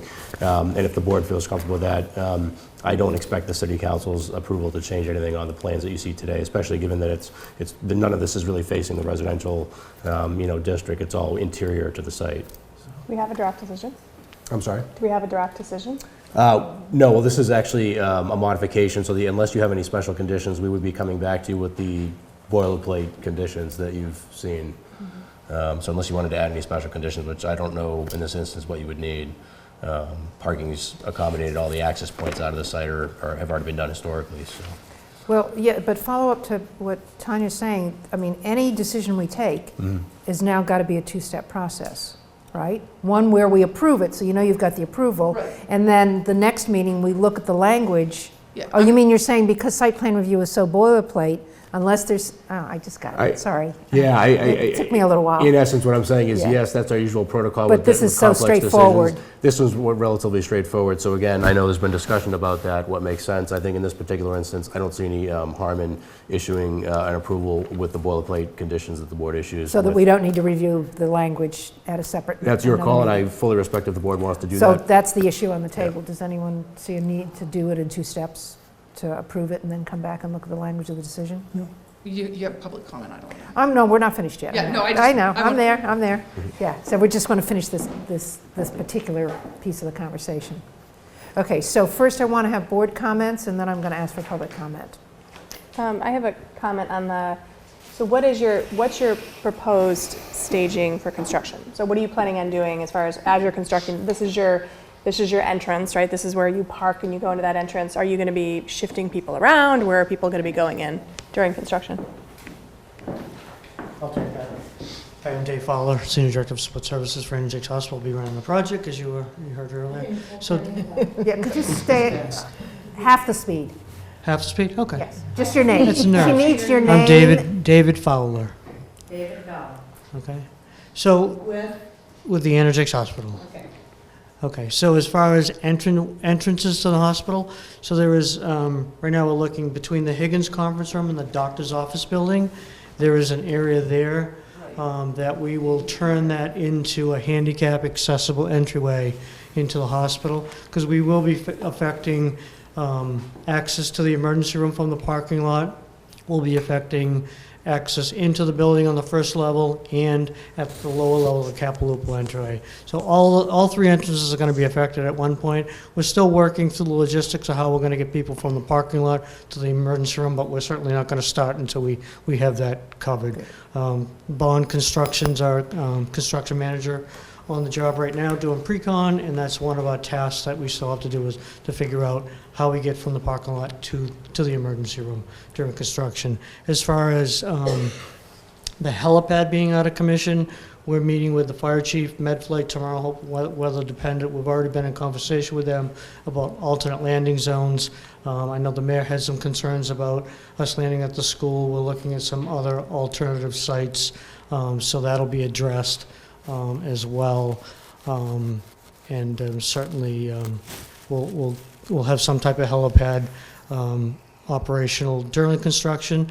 In 2010, when we did the construction, Medflight chose not to land there just for safety reasons while we're doing the construction, so I would imagine that they'll stay away. But again, we're hoping, we're on an aggressive schedule to get in the ground April 1st-ish, and the issue is if there's 18 inches of snow and we can't land on a field somewhere with Medflight, then we'll have to wait till that clears up. But we want to get in the ground quick, and we want to get this building up. We want to get the helipad back in operation before winter sets in again. So you're planning on starting in April and being done by November? November, yes. And my only concern with the closing of the parking lot in the emergency room is I just want to make sure that you're not shifting parking out into the street. No, we're not. No, we're probably going to end up, and Mark and I haven't talked about this, but most likely we'll end up having valet work a couple shifts to help out with that, because there is limited parking in the emergency room. Obviously, I think the area all around the hospital is already posted no parking, and we'll have to make sure that's enforced through our security force as well. But we're not shifting. We're still going to use our main parking lot, and we're going to find a way to get people from the parking lot rather than going through that. If I could have the pointer. It's underneath. Underneath? Okay. So right now they come up and they walk really across this building and then traverse down here and over to the emergency room. We'll probably end up doing something across the helipad area and around the power plant and having people go up this way to get to the emergency room. Or we'll have to keep that other entryway open at night, but those logistics still have to work out. But there won't be, we won't allow people to just park willy-nilly on the street. The board could also specify with additional language or additional special permit condition, if you want to emphasize that, that no And I'm employees assuming and- our construction, your construction, when you're going to be doing construction is normal business hours? Again, Yes. this is neighborhood. so- Yes. Yeah, okay. Yep. My only other comment, which is not related to your project right now, but is that I would love to see Anna Jake sort of start to incorporate, as you do these construction projects, some more trees in your parking lot.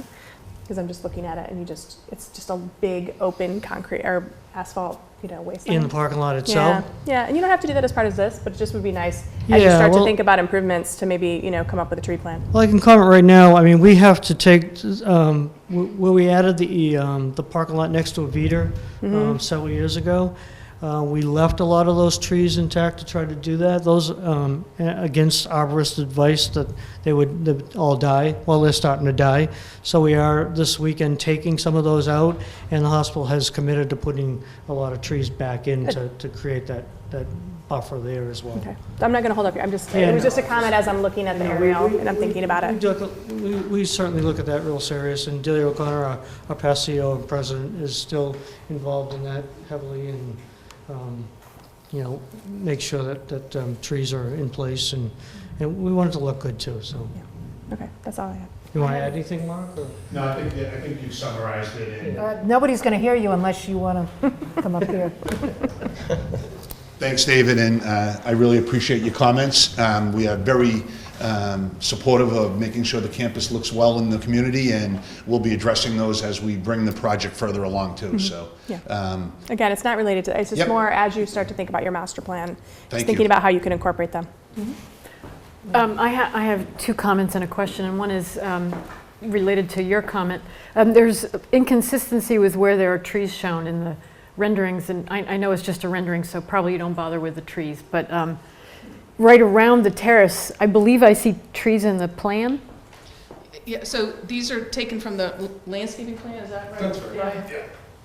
So this is taken from the landscaping plan. Yeah, so there are going to be trees around the terrace. That's correct. Please Okay. move up to the mic. Yep, no, that's correct. So there's going to be trees, there's a couple of short retaining walls, going to be trees in this terrace. There's Okay. existing trees back here that are remaining. We're going to protect those trees. Yep. And then these are additional proposed trees going down that walk. As you're walking down, I wouldn't call it an alley, but there's going to be trees on either side of that walk on both of those walks. Right, okay. And then my other comment is, I actually have biked to the hospital. I obviously didn't have a broken leg or anything, but I would like to do that in the future. I would like to have a place to put my bike. Around the other And side. that should be, in my mind, that should be a given on any project. We haven't done a good job on identifying where the bike spots are, but we do have 2 different locations with bike racks. But we have to do a better job of letting our community know where those are. Yeah, and actually, I would like to know where they are. I mean, I would like to know, as a planning board member tonight, where they're going to be. Yeah, Dave, where are the bike racks? There's one in the front on the, right by the helipad area. Yes. And then there's another one by the medical office building. Yeah. By the medical office building. Yeah, so like, Down towards yeah, so Lowe's. Going down here. right on the, where the helipad is, right there, right where Lisa's, right on the corner there's a bike rack. Well, my question to you is, why wouldn't it be in a more prominent location closer to the entrance? That is right at the front entrance of the building. This is the main entrance to the building now. Okay, and that's a perfect segue to my next question. What is the difference between the two entries? What is the difference? And this is just maybe I just don't understand. No, that's a, Highland Avenue versus... No, I understand that. There's the old front and the new front. And I want to say also, just I'm really pleased with this project because it finally makes the entry clear, which I think is very exciting. And I love the idea that you have reception desks at both entries, so actually you enter and that you have someone to talk to, which from my experience at the hospital and in most hospitals, that's going to be hugely helpful. So I'm excited about that. So, but my question was more to, I just don't understand the difference between outpatient and main. Like, I never know which one, I wouldn't know which one to go to. And that's one of the fundamentals of this project. So I'm thrilled that you asked the question. It is very confusing. The Capilupo entrance, it brings you into the basement of the hospital where we have ancillary services for patients, and it's not connected very easily to the front entrance to the hospital. The new design, although we didn't get into a lot of the design stuff today, but the actual design will be a connection between the Capilupo entrance and the first floor. So there'll be a new elevator, so you'll be able to get from the basement level right to the main level, right across from our wonderful volunteers. And exactly the things that you've talked about is what's inspired us in this design, is to make sure people know where they are at the front entrance of the hospital. And we will accomplish all of that with this project. And thank you for doing it with an open interior stairwell. Yes. Because then you can do take the stairs and stay oriented. I should bring you on to all of the donor requests that we have, because that's a big piece. I'm sorry, Well, we heard that really loud there. and clear, that a nice inviting walkway to take you from, if you happen to be in the Capilupo entrance, up. This is exactly what we'll accomplish with that. Good. Yeah. And signage, make sure there's good signage too. Yeah, we will do that. We have a whole group on signage, Good. and it'll be well Really big, defined. yeah, A whole defined. wayfinding program, because it's really going to change the flow of the hospital, Good. which will be a major improvement. Rick? I just wanted to add to Leah's comment about bike racks. I end up going to the campus once or twice a month, and if I'm at the doctor's office on the right, I have to tie my bike to the railings. If I'm at the lower doctor's office, I tie it to a parking sign or something like that. I haven't seen the bike racks down at the doctor's office. I haven't found them. But it's really important, I think, especially for a hospital to be promoting health, would be a good image to have that as part of your image as you're promoting a healthy lifestyle. Rick, are you advocating a different location or more locations? I'm advocating for more bike racks, and bike racks at the main entrance to every building. Yeah, I almost feel like there should be one at the outpatient entry as well. Yeah. We can certainly incorporate that, and we'll be glad to do that. We'll be glad. I won't. Not now. I won't be able to tell you exactly where it is, but we will absolutely take into consideration and improve the access using bike. We would love more people to come to the hospital with bikes. Thank you. Can I ask, Yes. I just wondered if you considered using a green roof at all to deal with the stormwater issues on the new? I'm going to have to defer that question to our expertise. So, the roof, all the roof runoff we're putting to the underground system that'll promote infiltration, which we find is more beneficial to keep the groundwater, meet the existing groundwater condition, whereas the roof, it will get you the filtration, but it won't get you the infiltration to match the recharge requirement.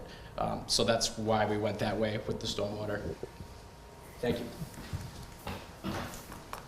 So just maybe as a follow-up to Beth's question, did you consider incorporating solar or anything else to accommodate some No, more energy use? so certainly the new construction has to be built so that it holds solar in the future, because that's under the stretch code. But not at this time. They're not going to put solar on it this time. Any other questions or comments from the board? I'll open it for a public comment. Would anyone like to speak? Please give your name and your address. Ginny Aramo, 28R Toppins Lane. I am in a butter to the hospital. I have been for 24 years. For the past 12, I've been a volunteer at the hospital. And I am currently fundraising for this project. And I'm part of a committee that has raised over $3 million thus far. There's an incredible support from the community. Like many, my own family has had many surgical visits at the hospital and emergency visits and inpatient. And to see the level of surgical care and state-of-the-art surgical suites is something that will benefit this community greatly. There's also an enhancement to pediatric surgical services and in pre and post-op. So getting this project started expeditiously is in the interest of the community and ensuring that it's on a fast track because of access to the hospital and making sure that the community can get the care it needs. Thank you. Would anyone else like to speak? Okay, we'll close the public comment portion and bring it back to the board. Any further deliberations necessary at this point? Okay. Given Andy's comment about the fact that we don't really need to keep it open until the City Council makes its decision, we can take a motion to approve the site plan review. If I could, if it's all right, Yeah, go ahead. friendly amendment if it's offered. Go ahead. To authorize, if the motion could be to authorize the chair to execute the approval and decision filed with the city clerk based on the boilerplate conditions that we usually issue. Did you get that, Linda? Motion to authorize the chair to execute the approval and condition. With using the boilerplate that we issue for site plan approval. That would be part of the main motion. Just a suggestion. Yeah, sure. And did you want to add to that? No, I was just going to make that motion. Okay, so moved, right? So moved, right. Okay, Rick motions and second? Now, who did I see first? I think I saw Ann. Okay. And all those in favor? And it's unanimous. And Ann did. So thank you very much for this very complete application Thank you. presentation. We appreciate it. Thank you very much. Good luck. Beth, did you ask for rainbow? No, it was Green roof. green roof. Green, okay. My fingers shifted on the keyboard and I thought, what is that? Green. Okay, as I mentioned when I was going through the agenda, the Institution for Savings site plan review and special permit applications, they've asked for that to be continued to February 19th. So I'd like to have a motion to that effect, please. So move. Okay, MJ, and a second. Second. Rick, and all those in favor? All right, so what was that? That was Institution for Savings. Continuation. Am I being too efficient? And that is Sorry. to February 19th. February 19th, got it. Yeah. Okay. All right, who made those motions? I did. MJ and who was the second? Rick. Okay. All those in favor? And that is going to be on our agenda for the 19th. Okay, moving on to other business. Request for minor modification and release of lots at Reserve at Bashaw Farm, otherwise known as the First Colby Farm Lane OSRD. And Attorney Mead, looks like you're on for this one, right? I am, thank you. Lisa Mead, Tellerman Costa, on behalf of the applicants, the Reserve at Bashaw Farm, commonly referred to as Colby Farm 1. Yes. How's that?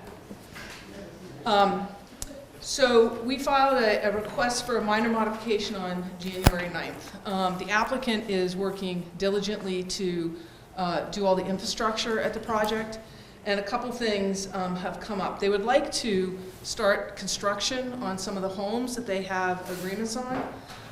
The way the decision is written under the Special Condition 17, I believe it is, that you cannot, there will be no release of the building permits until all of the infrastructure is done.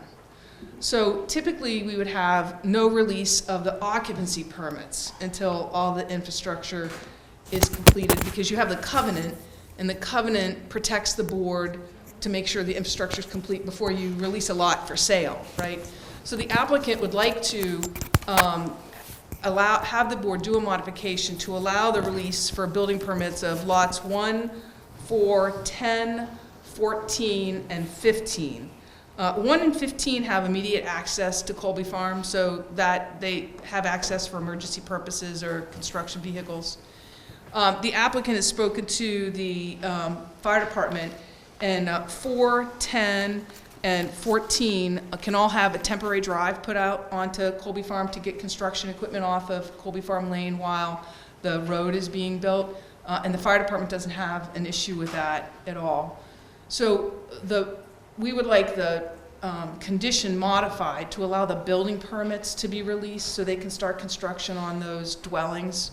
Obviously, the lots aren't going to be released, and the board's still going to have control over them because the covenant exists until the occupancy permit is issued, and certainly the infrastructure will be complete by then. So that's our first request. The second request has to do with kind of a larger discussion, but it's what we would consider minor modifications to the design of a number of the units. Namely, the design that I provided to you are lots 1, 2, 5, 9, and 11. And these are really, if you look at what we provided to you, the list are things like, replace 2 single windows with a triple window, change 3 single windows to 4 single windows, remove a window behind exterior staircase. They're really minor cosmetic changes to the structures. I think Lot 1 has a little bit more to that, and that's, if you could, Andy, wouldn't you mind put Lot 1 up there, the Legary lot? On the plan, you mean? Yeah.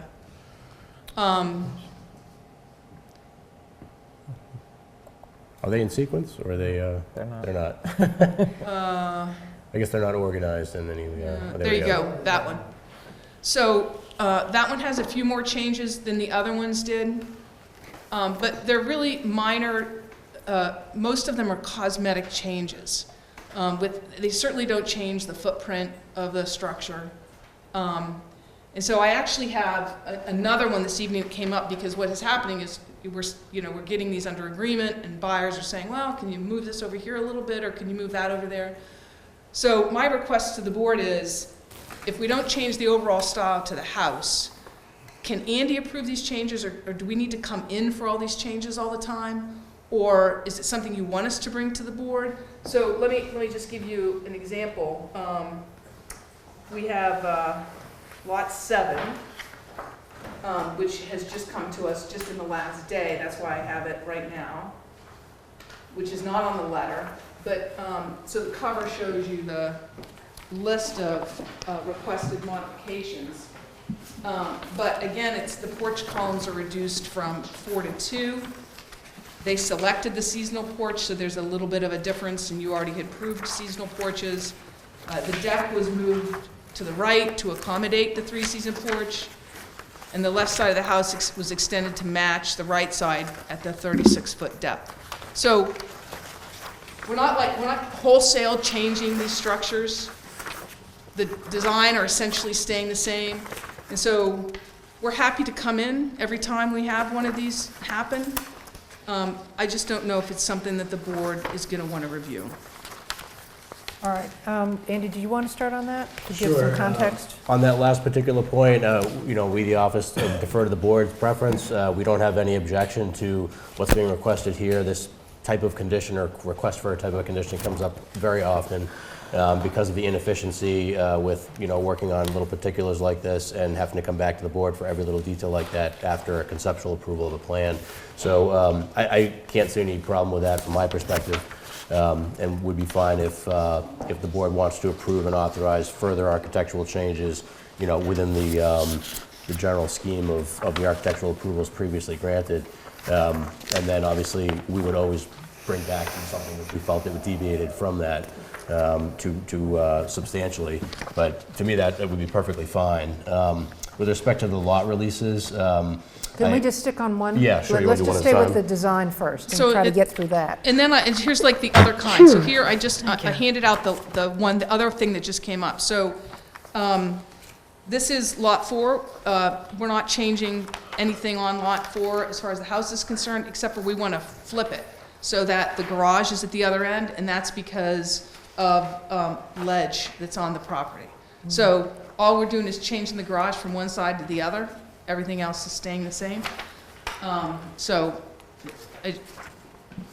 think it makes sense to have the planning office give them authority to make those kinds of approvals. This is ask one question? kind of picky for us. Yeah, go ahead. I mean, I guess my only concern would be if you're adding square footage. Yes. So these dormers are increasing, does that So on the Overall square yeah, footage on the changing. plan on the plan that you have right there, I think one of the dormers is increasing by like 6 inches on either side.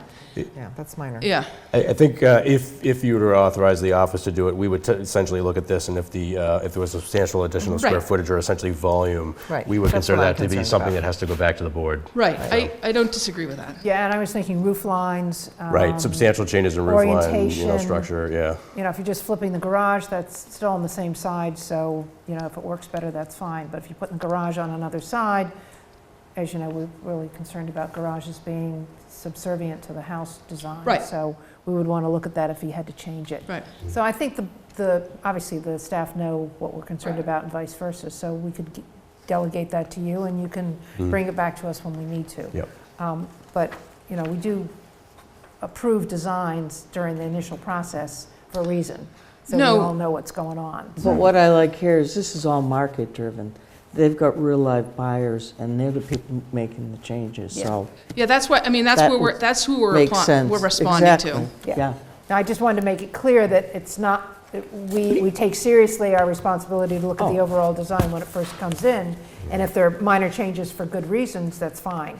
Right. But it's not carte blanche to bring in quite major changes, and then, we have to. Well, no, and here we are. Yeah. We're here for a modification. I just thought it would be important to have, because it's, Yeah. So I have a question. Would the homeowners say they bought it, there was no changes, the homeowners buy it, and they make these minor modifications, would they have to come to the planning board to get? So that's an interesting, the special permit and the site plan review the subdivision approval are part of the homeowners association documents, the deeds, the registry. So technically, under the special permit, not under the subdivision, because once the subdivision is done, it's done. But under the special permit still controls. So technically, if they put an addition on one of these houses, they got to come see you. Well, I'm not saying an addition, like moving a window. Yeah, I think the planning office would make that determination. If I could actually. Well, I just want to, Yeah. it seems like that's consistent with Right. what we're proposing. Yeah, Right. if I could, I work with the zoning administrator on a regular basis on issues like this that arise, and we would effectively take a look at that issue. If it was a 3-inch change, we would probably consider that to be minor, not significant enough to send back to you. But if it was a change of the nature we were just talking about, we would tell the applicant that needs to go to the board. Yeah. And as you say, that's in the homeowners association, so they're Yes. held responsible. If for some reason a homeowner doesn't read that or doesn't abide by it, they've got neighbors right there who are seeing construction going on, so it's possible that it can be caught. So there's lots of layers, right? So when you buy the house, you're going to know that there's the special permit and the subdivision, right? So that's and you sign on to the homeowners association. Then you've got your monthly or quarterly homeowners association meetings. Everybody knows what's happening, and you've got all your neighbors and your trustees, and then of course you have the planning office. Yeah, okay, so that'll be covered.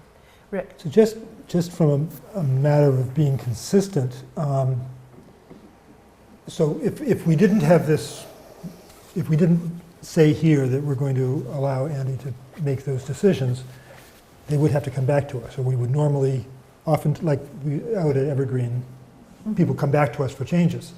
So is there some mechanism for having a notation? And so our decisions would be recorded in the files. Yeah.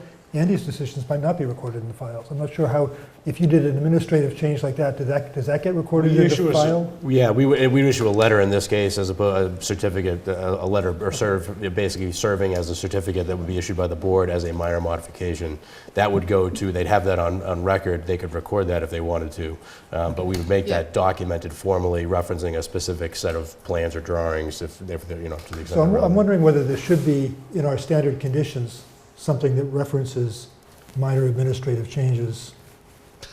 Something We have that in some of our, in our special permits. We're the staff, we're actually working right now we're pretty close right now to having updated all of our boilerplate language for decisions, and it incorporates that. We're basically heading in that direction, we think, effectively and efficiently for both the planning board and the ZBA to have it done this way, because we understand generally what your concerns are with the magnitude of a change, and it's not very efficient for either you or the applicants generally, what we found from experience. So if both both boards are amenable, it allows us to sort of deal with the small things that come up without wasting your time, and the big things, those then But get the directed language to will you. be in the decision in the boilerplate. That's what Rick is asking for. Correct. To the which same is a good exact point. issue we're talking about here, yeah. Okay, is that it on the designs then? Yep. Okay, let's go back to the lot releases. My question is, you knew what you were signing when you signed on to this. How come all of a sudden it's an issue? Why didn't we have this conversation when we were looking at the application in the first place? So I think that, not the application, but the decision, when you were reviewing decision. Yeah. I don't think that the now developer thought that the infrastructure and house sales would be moving as quickly at the same time. So, and also we're in the middle of the winter, right? So we might be able to start a house, but we might not be able to put in a sewer connection, right? So the timing of when this actually got finalized and when construction could start didn't quite work. In the Evergreen decision, we actually had language that said that so long as you had access to the property, you could get a building permit. It would not be released, but you could get a building permit. So that's why we thought it was important for you to see that they had access to the property off of Colby Farm Road.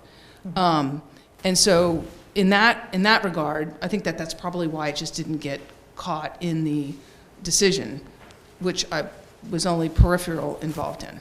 So, but that's how it was done. So in Evergreen, you let us get building permits even before the infrastructure was complete, so long as there was access, not the infrastructure wasn't completed, but so long as there was access to the lot. And the infrastructure must be completed, obviously, before you got occupancy. Oh, yeah, and you still have the covenant. We're not asking to release the covenants at all. We're just asking to modify this section for these houses so we can start construction.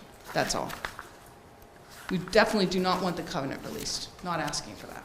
Okay, does anyone have some comments on this? Any I reason have why no we problem shouldn't do with it? Yeah. You I good think with it's it? fine. Okay. Then we need to deem the request minor first. Could I have a motion to that effect? Rick, it makes motion that it's minor modification, and I have a second with Ann. All those in favor? It's approved, that's agreed. And the two requests for minor modifications, one with the partial release of, the homes at 1, 4, 10, 14, and 15 prior to completion of the infrastructure and roadways. For building permits. For building permits. And the second for the minor changes to several designs of the houses. Including the two I gave you this evening, lot 4 and 7. In addition. Can we make it for all of them so that if it comes back around, somebody changes again, it's... Yeah, if I could So clarify. let's reword that. Yeah, if I could clarify. Should we do you want us to make two approvals, one for Yeah, the if I lot could- releases and the second one for the design? Yeah, just thinking to try to clarify, I would recommend just one motion to approve both of Oh. those simultaneously, if you're inclined to do so. But to clarify, I think the question that James was asking, you're currently, in this motion, as I understand it, you'd be approving the modifications that are proposed, including the two that were given to us this evening that you're seeing here. And then plus, as I understand it, the additional request that was made this evening to allow, so the third branch of that is allowing the office to determine whether or not something's major or minor, whether it's a major or minor thing needs to go to the board. So that's my understanding. On a design issue. On a design change for the homes. 15 houses. For all the homes, and that's where the distinction is, so your issue is addressed. Okay, so you've got the three pieces of that, Linda? Major or minor? Okay, I have motion to approve the minor modifications to the subdivision decision, including the two added this evening. The house designs, the two this evening as well. And the release of lots. And a lot of office design. And is that the special permit decision? Special permit conditions 17. Yes. Yep. All right, because I just picked it up the way it was written in. No, we've added to Right, it. so it's different. We've modified it slightly, yeah. Okay. Do you need me to elaborate on anything else, or? No, I think I have it. Okay. Okay, I need a motion to that effect, please. So moved. Thank you, Leah. And a second, please. James. And all those in favor? And it's unanimous. Approved. Thank you very much. Yes. Okay, clean that one up, and thank you for the help to get it cleaned up for the future, hopefully, Thank you. when these issues come up. Okay. We will move on to application completeness vote for 40 Lowe Street. Where am I? Yes. Parks Department is applying for a site plan review for the Fuller Field project, including the construction of a new drive, a gravel parking area of 54 spaces, sidewalks, handicapped access, a ticket booth, and bleacher. The staff report says the application can be considered complete with the addition of a stormwater report. Do they know about that? We do. Okay. Yep.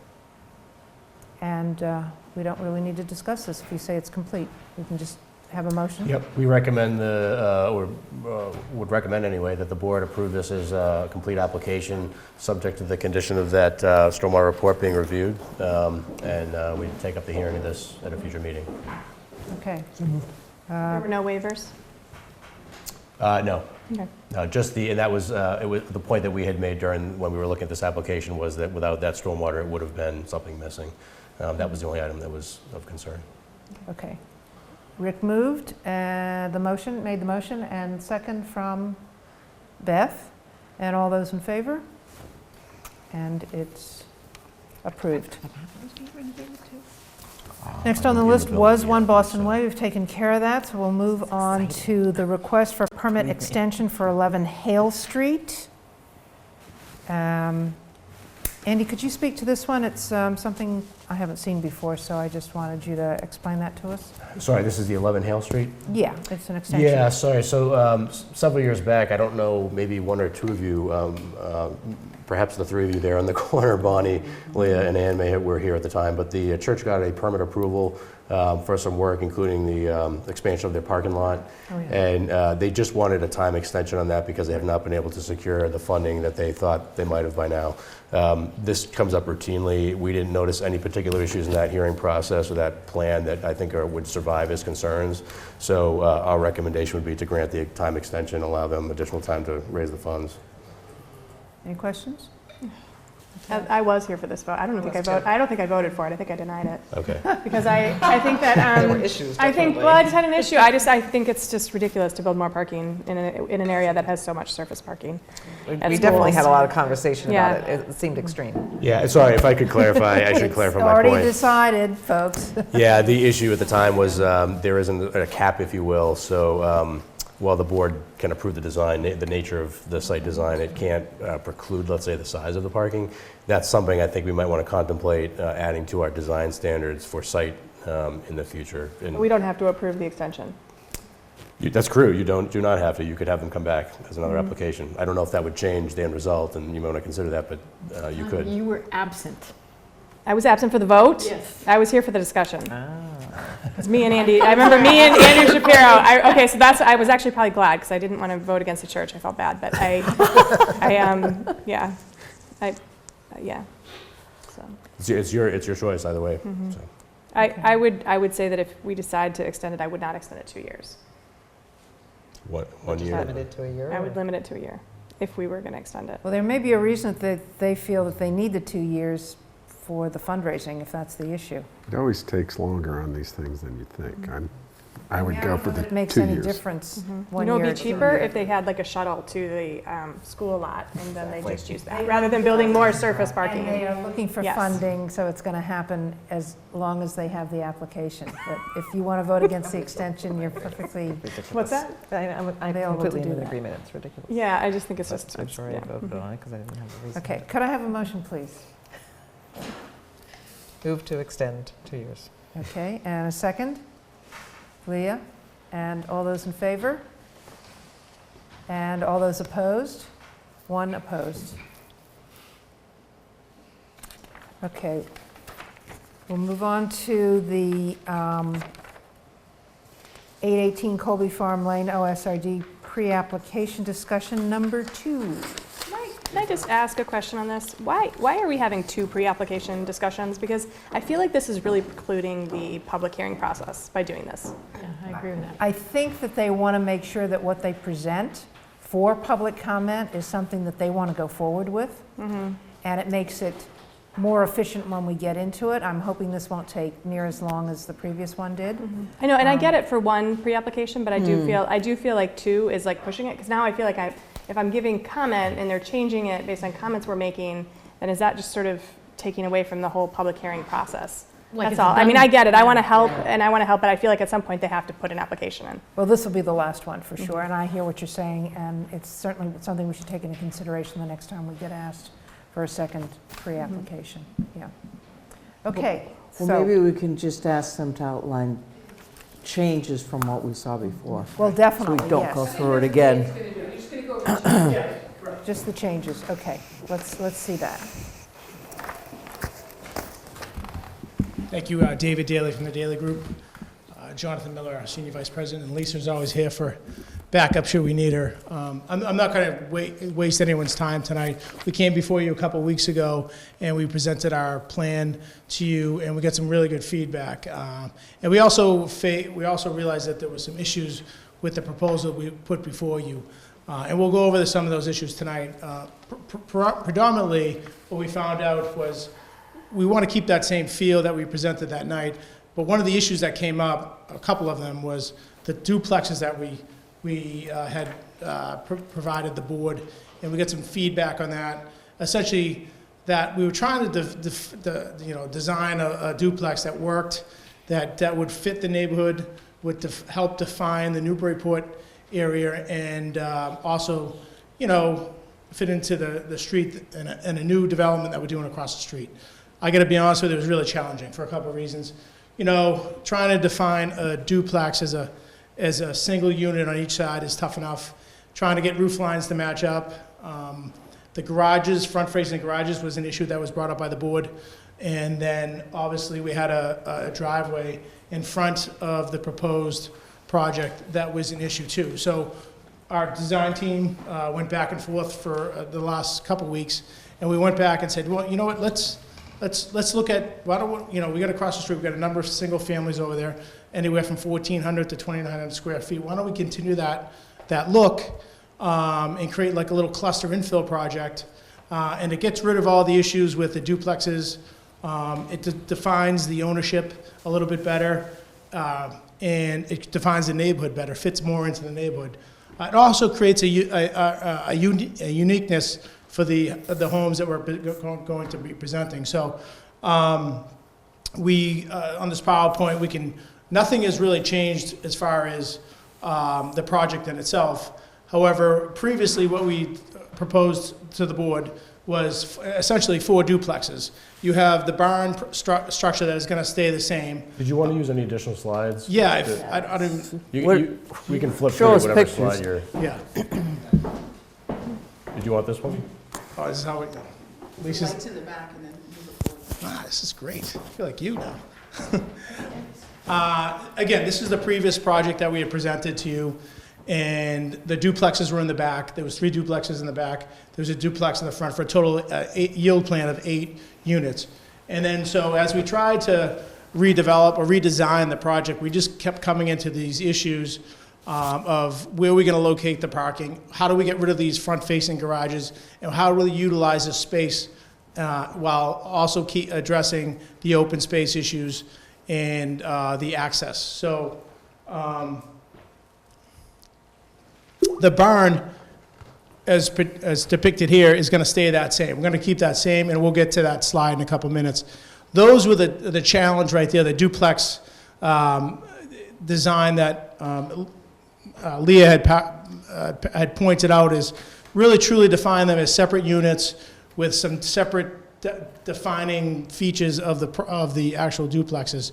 So it was a design issue that we were perplexed by, and then as we went through the due diligence process of trying to redesign the site, we said, why don't we make these into single-family homes? And that's the way we proceeded. we're still, again, it's still the overall project landscape is going to stay the same. As you do know, there is a really unsightly trucking facility there now. We're looking forward to get rid of that. As we just talked about now, we are marketing our project. Actually, we're marketing our project across the street that we're putting the road in now. And 8 of those houses are essentially spoken for. And however, some of the issues that do come up is that unsightly project across the street. And the piece that we're able to contribute to that is the fact that we have that under agreement that we are going before the planning board to hopefully revitalize and reuse that space into a very nice housing piece, but also some public access, a trail, a park, and some public parking. This is what we're looking to do here. And at the end of the slide, I have the engineering plan. And so you can see this is kind of like we're trying to propose like a more infill project here in the back. As you see in the back now, we're going to have the 5 single-family units. We're going to have the barn in the front right as proposed.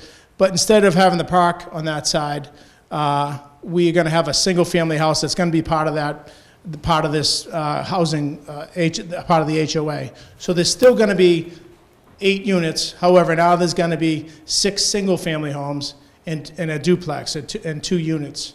As you can see, that's the look we're trying to go for. They're small, single-family homes that have some different roof lines, have nice front porches, and have a more traditional look. And I think it fits, we think as a team, it fits into the area a little better. It's more of that, kind of that Newburyport feel. It's kind of that same architectural design that we sought after and has been a big seller across the street, that kind of farmhouse style. As you can see, too, we'll get into this, they're all facing this kind of green area.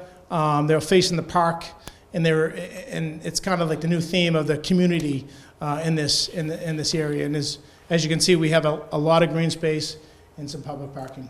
Ann, do you have a question? No, this to me seems like a pretty straightforward adjustment in the plan set. I actually think it's a good one. I think that was awkward before, having the cars, the driveway essentially between the public space essentially for that neighborhood and the units and the porches. So to me, this is a much better alignment. I think that's what I would expect on a project of this size, given the configuration of the site. So I think that's a good change. I definitely would recommend that be what's brought forward. Great. Do you have an image of what the single house in the front looks like? Because those are the 5 in the back. Is there going to be one of those designs used in the front? So the 5 in the back are going to look like the ones we showed you. Yeah. The one in the front is going to be lot 50. No, it has to be 8. On our project You've across the got street. 2 in the barn. Yep. Yep. And 5 in the back, Yep. and So then there's an on, 8th one. So on the end is going to be, it's going to be a little bit more like across the street. I don't think anybody can hear you. Sorry. You have to come up. It's here. going to be like across the street, so you actually have that design in front of you tonight. I just wanted to see that design compared to the Lot 7. 5. I don't have it in front of me, but lot 7 that we proposed some changes on tonight, that's the same house design. It's got a nice farmer's porch on the front. It does have a front-facing garage, but it does site on Colby Farm Lane, and it does kind of tie that property into the project across the street with that same type of architecture. It is a little bit bigger. No, it's the other one, Andy. It's No, that was across the street. Yeah, but that's oh, it's from there. There Oh, it was is from Sweet there. Liberty. He's referring to that. I'm sorry. It's number 7. You just. These aren't in sequence, so I have to kind of scroll through. 11. I saw 11. Sweet Oh. Liberty. That's it. Keep going. I can't see For it. future reference, would be helpful if these were actually organized. Yeah. Don't need to make your job any more difficult. Okay, so it's going to be one of the designs from across the street, so it's not totally different No. from anything in the That's neighborhood. why I try to tie it together, Okay. and it's a little bit bigger than the other ones in the back. It's part of the HOA, but from what we're seeing from the buyers, there's a big family initiative here, and this is a big sell for the families that are looking to buy there. The ones in the back are a little bit small. Obviously, you won't have this walkout basement there. And what I will get into in a minute, though, is we did some test holes across the street, and like the project we're doing now, we're putting the road in, and we are hitting ledge. We knew we were going to hit ledge. We hit ledge on this project as well. So there's a good chance these might be on slabs, the single-family homes and the duplex. So what we don't show right now, and we'll get into when we submit our formal application, is that these single-family houses will mostly have, to get that third floor, we'll have some dormers, and again, they will match that kind of feel from across the street.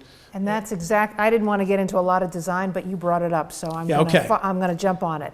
The dormers start to look like what we saw before with all those different roof lines. So just be careful that you somehow merge them in so that we're not looking at a mini version of what we didn't like the last time we saw it. Correct. Okay. So I wanted to obviously give you a heads up about that, because there is a chance that once we look at the final test holes, that we might be able to get some crawl spaces or some basements, so we don't have to use that. We don't have to, not all of them, or only some of them, like we did across the street, will have dormers. We do understand that the use of dormers and its application is key in this development, and so we won't try to overrun this with dormers just to get space up there. But I want to warn the board, it's not on the presentation tonight, but there's a possibility as we go forward with our formal application that it might be in there. Okay, so the idea is that you work the roof lines so the dormers fit more in with the existing roof line than having the dormers sticking way out and making it look like, oh, they just need extra space. They're going to throw those dormers in to give them a third floor. Absolutely. We're totally aware of that. Okay. But I thought I'd rather have a discussion now than when I come back and you said, you didn't show that in your previous presentation. But again, there is some ledge there, and we just wanted to make you aware of that. What's also nice is Andy brought up about this, and were you able to get, there's the architectural, so here's our engineering plan actually, and it's the same type of thing, concept, but we did add, the other cool thing about this, obviously the parking's behind the spaces, behind the houses, there's front porches on the front facing the open space, and then the garages are in the back, but also we've added 5 visitor spots too, so you don't have to really, hopefully you don't worry about stacking on that street. We think there's about 3 to 4 spots per unit plus the visitor parking, so we don't anticipate any issues with parking, which is a nice thing. There's also that T turnaround is defined by the fire standards, and so I think the fire department will be really happy about that. That there's a legitimate, real turnaround in the back there, so we're excited about that as well. If I could just say on that particular note, it looks a little tight to me. So hopefully the truck turning movement plan you give to the fire department, we will. You can verify yes. that. Okay. Yep. Obviously, the playground still stays up in front. We get public parking. It'll be a neighborhood park. And the open space essentially stays the same as we proposed previously. And I think that's about it. Okay. Any questions for them to consider when they bring back the application? All right, you're good to go. Good. Thank you.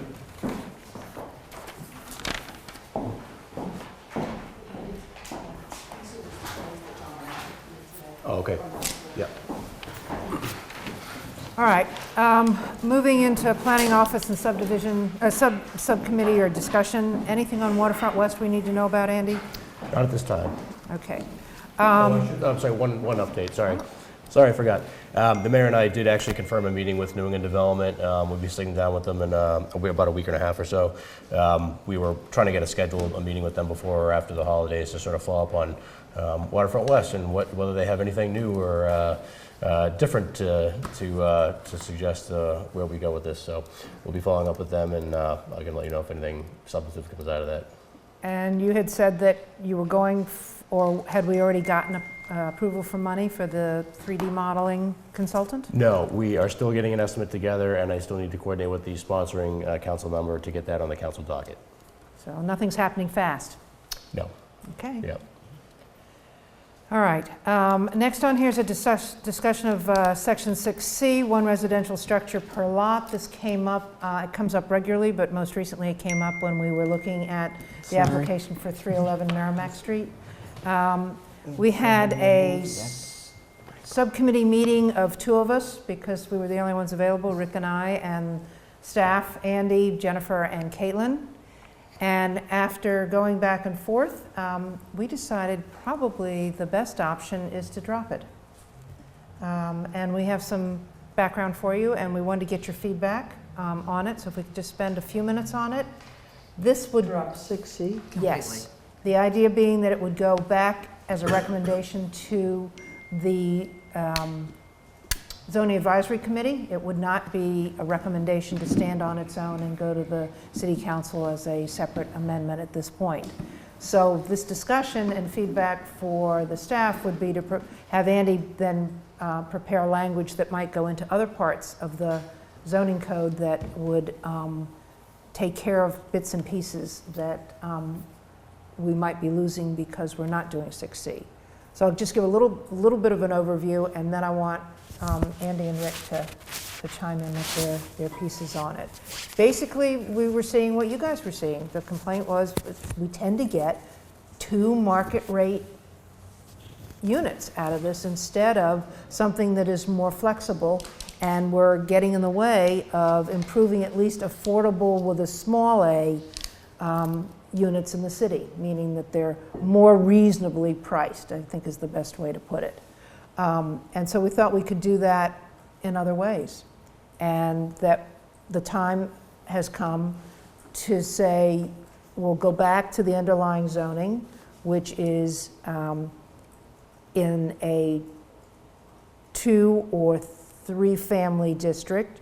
You can expand the existing building with a change of use, and we're not worried about the size of the building. Because that way, if it's only 1 structure like we recommended or we're thinking about for 311 Merrimack Street, then they're more likely to be more reasonably priced than if you had 2 separate units. It also helps with neighborhood character and community and the whole eating up of property by having 2 units versus 1 rather large one.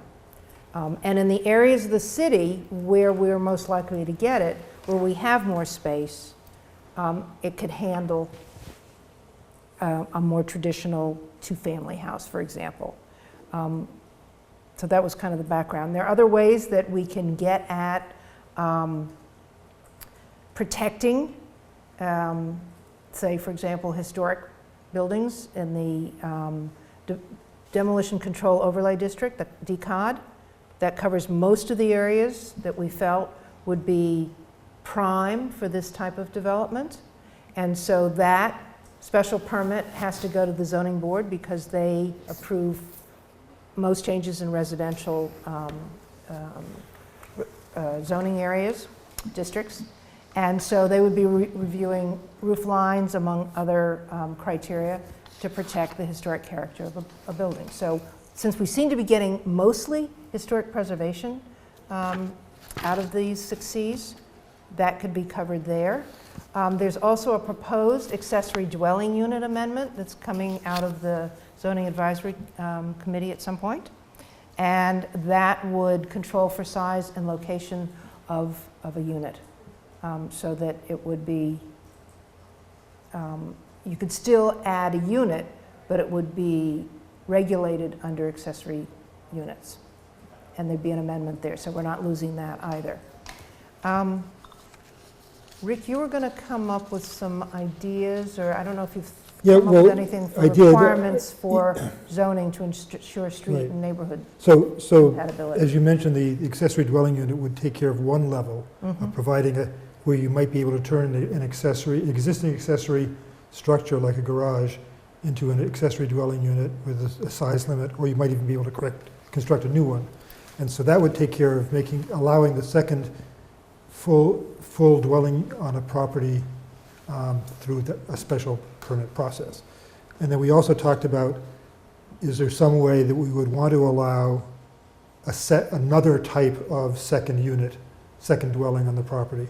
And we talked about, if that happened, we would want to mostly, and part of it is not knowing where this might happen, trying to come up with lots in the city that might be eligible for this type of thing, that would have enough frontage and so forth to accommodate. And so if we tried to do side by side, filling in side by side instead of front to back units, we talked about respecting the visual and functional continuity of the existing neighborhood patterns. And I just came up with 3 criteria that might be looked at as part of the special permit review if we did that. And we're not even sure that we want to do that yet. But if we did that, we'd want to maintain or respect established front setbacks along the street, from the street, and establish spacing between principal structures, and then established rear yard setbacks. So trying to fit it into the existing land use pattern of the neighborhood. Then there's the second option, which is a second dwelling constructed to the rear of an existing dwelling, which is much tougher. And that's really where the accessory dwelling unit might be the only thing we do. But if we wanted to go beyond an accessory unit, we'd want it to be significantly smaller than the existing dwelling in terms of both footprint and height, and sited to maximize the privacy of adjacent lots and buildings, which we don't have right now. So those would be kind of special permit criteria, but we want to have something that the board could really hang its hat on. And in this case, we're talking about having it go to the zoning board, correct? Yes. Correct. Generally speaking, where we've been going with the rewrite of the zoning, and actually if you look at the way that the ordinance has been adapted over time in Newburyport, residential projects go to the zoning board of appeals, and the ones that are more commercial or multifamily, in nature, come to the planning board. So it makes more sense. The primary reason this becomes an issue is because and there are instances right now in our ordinance where an applicant literally has to go to 2 boards for the exact same approval, and that's just not efficient and doesn't really get us any substantive benefit. So the last part of that is, if we think that we wanted to allow to continue to allow a special permit process by which a second freestanding dwelling is allowed on a lot, and we wanted to prioritize side-by-side dwellings rather than front-to-back dwellings, then the question comes up is, how often would somebody want to do a front-to-back dwelling? And is that the kind of situation that's really ripe for a variance rather than a special permit? Because you would say it's something peculiar about this particular lot that requires it to be front-to-back rather than side-to-side. And so rather than opening the door, wide open to front-to-back, maybe if we don't think that there are going to be very, very many of these, maybe have it be truly an exception by variance. I agree with that. I'm just not sure some of the hardships. I'm trying to think of any lot where that hardship, and I just might, the 3 hardships for variances would apply, Yeah. and still allow something to be in the back, like Yeah. topographical variant. I mean, Yeah. Well, it's amazing what things the zoning board grants variances for. yeah. So it's just that extra level, Yeah, I would support that. I mean, I can't recall seeing any development in the rear of an existing home that I've thought, okay, that works. Yeah. I mean. Yeah, right, yeah. So you're just saying that because the variance is such a high bar, Should be. you want to Should be. make sure that they can meet those criteria Yes. in order to do it, because if you look at the back of all the houses along Merrimack Street there, when we did the aerial, all of those had open space, and to a certain extent, it was just flat and there were no problems. So that would mean basically none of them would have been able to get a variance to put in a second unit back there if we already had this in place, which is, I suppose, what you want, right? Because they don't work, and that they'd be breaking up this swath of open backyards, as it were, and not fitting in with the current neighborhood. There are ways in which some homes have been built behind other homes, and that's because they've been courts or lanes, right? It's because there's a natural way of making, I mean, you can make a road Right. that feels better, because then they still have some frontage onto something. Yes, yeah. But a house behind a house, I don't know, I just don't see it. And this is where the thinking has changed in the, 10, 15 years that we've had this. So that's why it's time to really seriously look at it, what the effect has been and what our experience has been. And I feel justified in seriously considering dropping it. And then we don't have the argument about the benefits, but we do control, by special permit at least, the pieces that we want to control. So we'll leave it with you with that. It might be a little bit late to come up with some brilliant ideas on it. Let it ruminate, but we'll be taking this back to the Zoning Advisory Committee. I'll just make one other comment, as I agree with your side by side. Yeah. That's how, we're a street city. It should be Right. development on the street. Yeah, and that's really been a big change in the way we've been thinking. It's been good. So we've learned from our experience. This is good. Okay. MJ and I are still staying on the Zoning Advisory Committee, and we are promised that it's going to start again soon. It is actually just in a couple of weeks. I'm actually going to be sending out before that a draft of the special provisions section, which is the remaining section that required some work. Courtney will be sending out, our consultant will be sending out to the Zoning Advisory Committee for review an updated definition section to try to resolve some discrepancies we have in the same term being used in different ways in different sections. So we'll be taking a look at that as well, but our goal is to review those sections with the Zoning Advisory Committee, and then report that draft plan that we've prepared, recognizing there might be further changes that people want. Report that to the Planning Board and City Council for consideration, so we can decide what should be brought forward and sponsored by councils for adoption, what this board thinks of the draft, how that all fits together. I would also note this 6C section is actually would be one of those special provision sections. If it gets eliminated or where the recommendation is delete it, we just drop that section. So pretty simple at that point. Okay, good. There are two other things I wanted to put in here before we do the approval of minutes, which then gets us one step out the door. So I thought I'd put them in first. Andy, this is back to you. The City Council has the short-term rental units in committee, and we needed to schedule a joint public hearing. Do we have a date for that yet? Yeah, so I apologize. The city clerk, I know, has been trying to get in touch with Councilor Connell I guess he's acting in the capacity of the president. Councilor Eigenman might be away, so that's the reason why he's checking with Barry as opposed to Councilor Eigenman, but has to confirm the date of the hearing. Unfortunately, he was trying to pin that down the last couple of days. I couldn't close the loop with me this afternoon, so I believe what we're looking at right now, and he is just waiting for Barry to confirm, that the March 4th date that we have a meeting will be used by the City Council, probably upstairs, to look at the Anna Jakes Hospital application because they have that special permit rather than the ZBA. And then the following Wednesday, so this would be March 11th. Another meeting for us on a typical Wednesday, March 11th. We would then have that special hearing for the zoning amendment for short-term rental units. Of course, we'd then have our following meeting on March 18th, our usual meeting, but that would be the special zoning amendment hearing we would have for short-term rental units. So I've confirmed with Heather that date works. It works for Bonnie. It works for the sponsor. The sponsors. So sorry, so we have a meeting, we would then have a meeting on the 4th, 3 weeks the in a 11th, row. and the 18th? Yes. That's correct. Okay. Yeah, and again, these are pros and cons. It's up for discussion, but that's the only, we try to work out what is feasible, and this seems to be what it is. Well, there's another complication that Councilor McCauley is leaving on the 16th for a 2-week vacation, and we run out of time because we have a 65-day limit from when it was introduced into the council. So maybe we just need don't to do it. have it then. And I didn't want to have it, if I even could have had it, on the 4th or the 18th, because our meetings are going to be very complicated and possibly long those 2 nights. So I thought it might be better if we just went with the idea of having a separate meeting. We need a minimum of 5 people there. We do, and actually, that's a good point you just made a second ago. So in addition to we need a minimum of 5 for that date, that special meeting. I will not be there. Okay, you would not be there. Does anybody else happen to know? Do you mean the 11th? The 11th. Yeah, I don't think I can do the 11th. Okay. So who could make the 11th? So I've got MJ and Leah and me. I need at least 2 other people. I think so. Let Ann, me you think get you my can do it? calendar. and Beth, okay. And I don't know if Don's going to be around.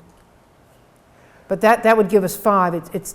I mean, it means we are committed, because we need to make a recommendation with at least, with a quorum. Right. So if we get stuck, I mean, obviously, if you get sick or something comes up, we have to consider that, and then I'll try to find another warm body. Right. We And can provide that doesn't, written comments if we want to on the ordinance before then? Sorry. yeah, if you could submit comments to the office in advance, we'll make sure that those are presented to the board that evening. It might be worthwhile you're considering, one, the hearing itself might be continued. I know sometimes you could come out the same night with the recommendation, but you may find with this ordinance, or the council may want to keep that hearing open, so you might be moving to another date if you... Yeah, if we could move it into April for the continuance. For the then- recommendation, because Yeah. we just have to start the hearing by then. The other point I would make is that looking at the amendment itself, there's 2 amendments. One is the zoning, which is relatively short and simple. And Bonnie, you had pointed out this the other day, talking to the counselors. The other amendment is actually a general ordinance amendment that gives the licensing commission the authority to oversee the licenses for these quasi-business operations in largely residential districts. So in effect, there is the ability for the planning board, if it wants to sort of parse out its portion of this, is somewhat limited, if you will.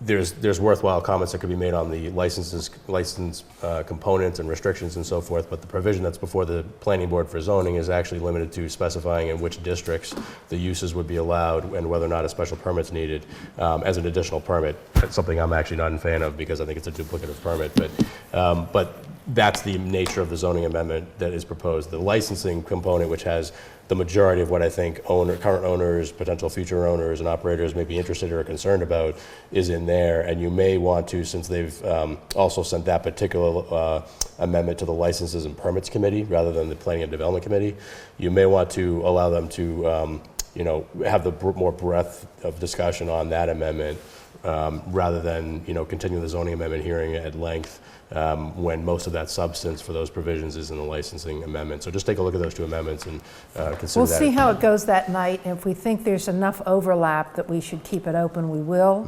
But if we feel like we have enough information for what we have purview over, then we can close it out and then we're done with it. Right. But let's leave that decision. That night we'll have the joint discussion, and it won't matter to the public whether it's in licensing or it's in zoning. We'll sort that out at the end of the public hearing. Okay. There's another thing I wanted to bring up, and that is on February 19th, we're going to be hearing the application, as far as we know, the Institution for Savings. I want everybody to please make a special effort to review all of our criteria for site plan review, for downtown overlay district, and for special permit for shared parking, so that we know what the criteria are, in addition to whatever you're going to do anyway to prepare their application materials. Because we need to kind of keep our heads straight on all of this, and there's going to be a lot of noise, and we want to be able to hear what everybody has to say and take that all in. So if we prepare both on our knowledge of what drives our decision making, and then we can see how the application fits that and pull all that information in. It's not going to be the last night we have on it for sure, but I think it deserves a little special kind of preparation on our part. If I could further emphasize, because this is actually, ordinances are relatively new, they're a little bit complicated in the way that they're administered and how the rules work. So given that the board can't deliberate between meetings, about the substance of those, because you might have questions, feel free to reach out to the staff, one-by-one emails, and just ask us if you have, or swing by, give us a call, if you have questions about how something works in the ordinance, if an issue's come up before, how it might be resolved, whatever it may be, so that, one, we can better assist you coming into the meeting, but also, and this is true of every application really, but also when we give our staff report for the meeting, we could try to elaborate on all the issues that have been raised or questions have been raised, so you're all best informed when you come into the meeting, and at least we'll be able to answer those questions at the meeting. What are the new, you said this is a relatively new ordinance? Well, this is the downtown overlay district, and this is... The parking? I'm sorry? The parking thing? No, just the extent to which the planning board has authority to dictate or determine whether the architectural design needs to change. There's clearly a parking component of this project, although I think that's being resolved a little bit differently by the applicant than we discussed. We'll deal with that in the hearing, but the building design, I think that's what I'm talking about, is the nuanced aspect of the downtown overlay district, which is not just, preserving historic structures, but how do you evaluate new infill that goes in there. So that's, I think, something to work And with. related to that, I had a call today from the chair of the Historical Commission, and he wanted direction on what they should be reviewing, because they're going to meet with the institution next Thursday. And that's the day before we get our staff report. So I said, don't worry about getting your comments in for that. We'll take the weekend and give them to us on Monday or Tuesday. But what we need is your perspective on an addition to a building that has a historical component to it and then has a newer addition to it. So look at it. Which committee was that? I'm sorry. Pardon? Which committee? Historical. Historical. Okay. Because they give us Sure. their advice. Yep. Mhm. And so hopefully that will give us direction so that we don't get lost in the weeds on our own. We'll have help pulling ourselves out. Obviously, we can do whatever we want. It's only advisory. But that'll be another piece of the puzzle that you should know is going to come in relatively late. So again, next, the 19th is just continuing the completeness vote, right? Oh, no. No. This is This the public hearing. Shoot, I might not be there. I'll make sure you listen to it and watch it. No. Yeah. We'll see. And Go ahead, sorry. okay, so Vacation. there's audio and visual recording for that. Okay. Just one more Anything question. else? Do we think Yes. that there's going to be any further revisions to the plans, additional information before the 19th? It's always a guess, but I think based on all the information that I know, the application, the ordinance and so forth, I would not expect that to happen. I realize there's neighborhood concerns about different things. There may be some discussion about the building volume and massing and so forth, but a lot of this again goes back as a planner to knowing what the ordinances currently allow already, and what the board has discretion over. So while the neighborhood needs to understand the permit process, perhaps, I don't necessarily expect those changes. I do also think that they had made a modification to the architectural design that you'll see is to address concerns. So I think that, I don't think that's likely to change a significant portion of the project, no. Where do they stand with zoning? Like, I assume they had to go to zoning for something. Do they not? The zoning board of appeals? Yeah. No, in fact, they're not asking for any variances. Their setbacks are actually, there's a greater allowance for smaller setbacks in downtown, obviously, so for buildings that, belong in the downtown. So they don't need any variances, and the planning board has a special permit granting authority in the downtown. Okay, so they don't rather have to go than- to, they don't go to the ZBA at all? Unless they change something about their Oh. project, no. But I guess I'm going to piggyback on what I imagine Rick was getting at, which is if they're going to come in with a change of plan, we want it here in the staff report by the time you send it to us, which is noon Yes. on next Friday. Yes. So they need to be we would appreciate it if you would be very clear with them. Yes. They think they're going to make any changes after their meeting they had tonight, for example. Yes. That we do not accept any plans after Yes. the staff report comes in. We do that with every applicant. I know, but Yeah. this one in particular, Yes. no sort of like last minute, well, we were responding to the public and Yes. we'd like to do this. Yes. We won't consider Yes. anything that we haven't already been able to review. Uh, It's just too complex Yeah. for us to take it all in at the And I- last minute. For those of you who may not know, I believe there's a neighborhood meeting that's happening Tonight. between the bank, right? So I'm hopeful that as you get into that hearing, that some of those issues will be vetted at least a little bit. Everybody will be able to better address those when we get to the hearing, as opposed to it being a sort of calamity. So- Yeah, well, I don't mind if they stand up here and say, we have this plan and here's some changes we're already thinking about, but I don't want them to send us a new plan at the last minute and expect us to have been prepared to respond to it. We always tell applicants that the onus is on them to meet those timelines. Okay. Well, that's not fair to the public, because the public has really looked very, very carefully This at set of these plans. So we want to yeah. look at these plans too, and if there are changes that they're proposing to do, that's great. But we don't want them in a formal way until after the first hearing. Good point. Okay, are there any other updates or things we need to know about that wouldn't be an update? Okay, let's do the minutes and then we're out of here. Approval of the minutes for January 15th. Do I have a motion to approve? Tanya has made the motion, James second.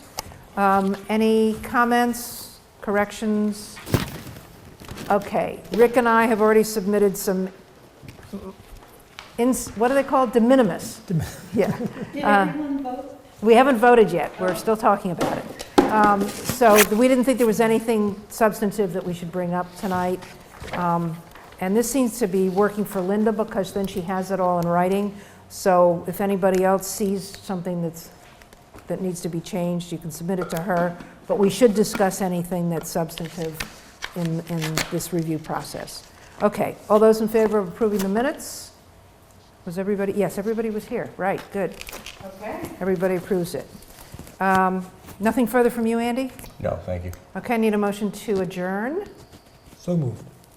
I heard it from Andy, and MJ gets the second. Not from Andy. I mean, I'm from Rick, sorry. Right. He doesn't get a vote. Rick made the motion, MJ seconded. All those in favor? And we are adjourned. Thank you very much. Oh my God, this might be curious. One at a time.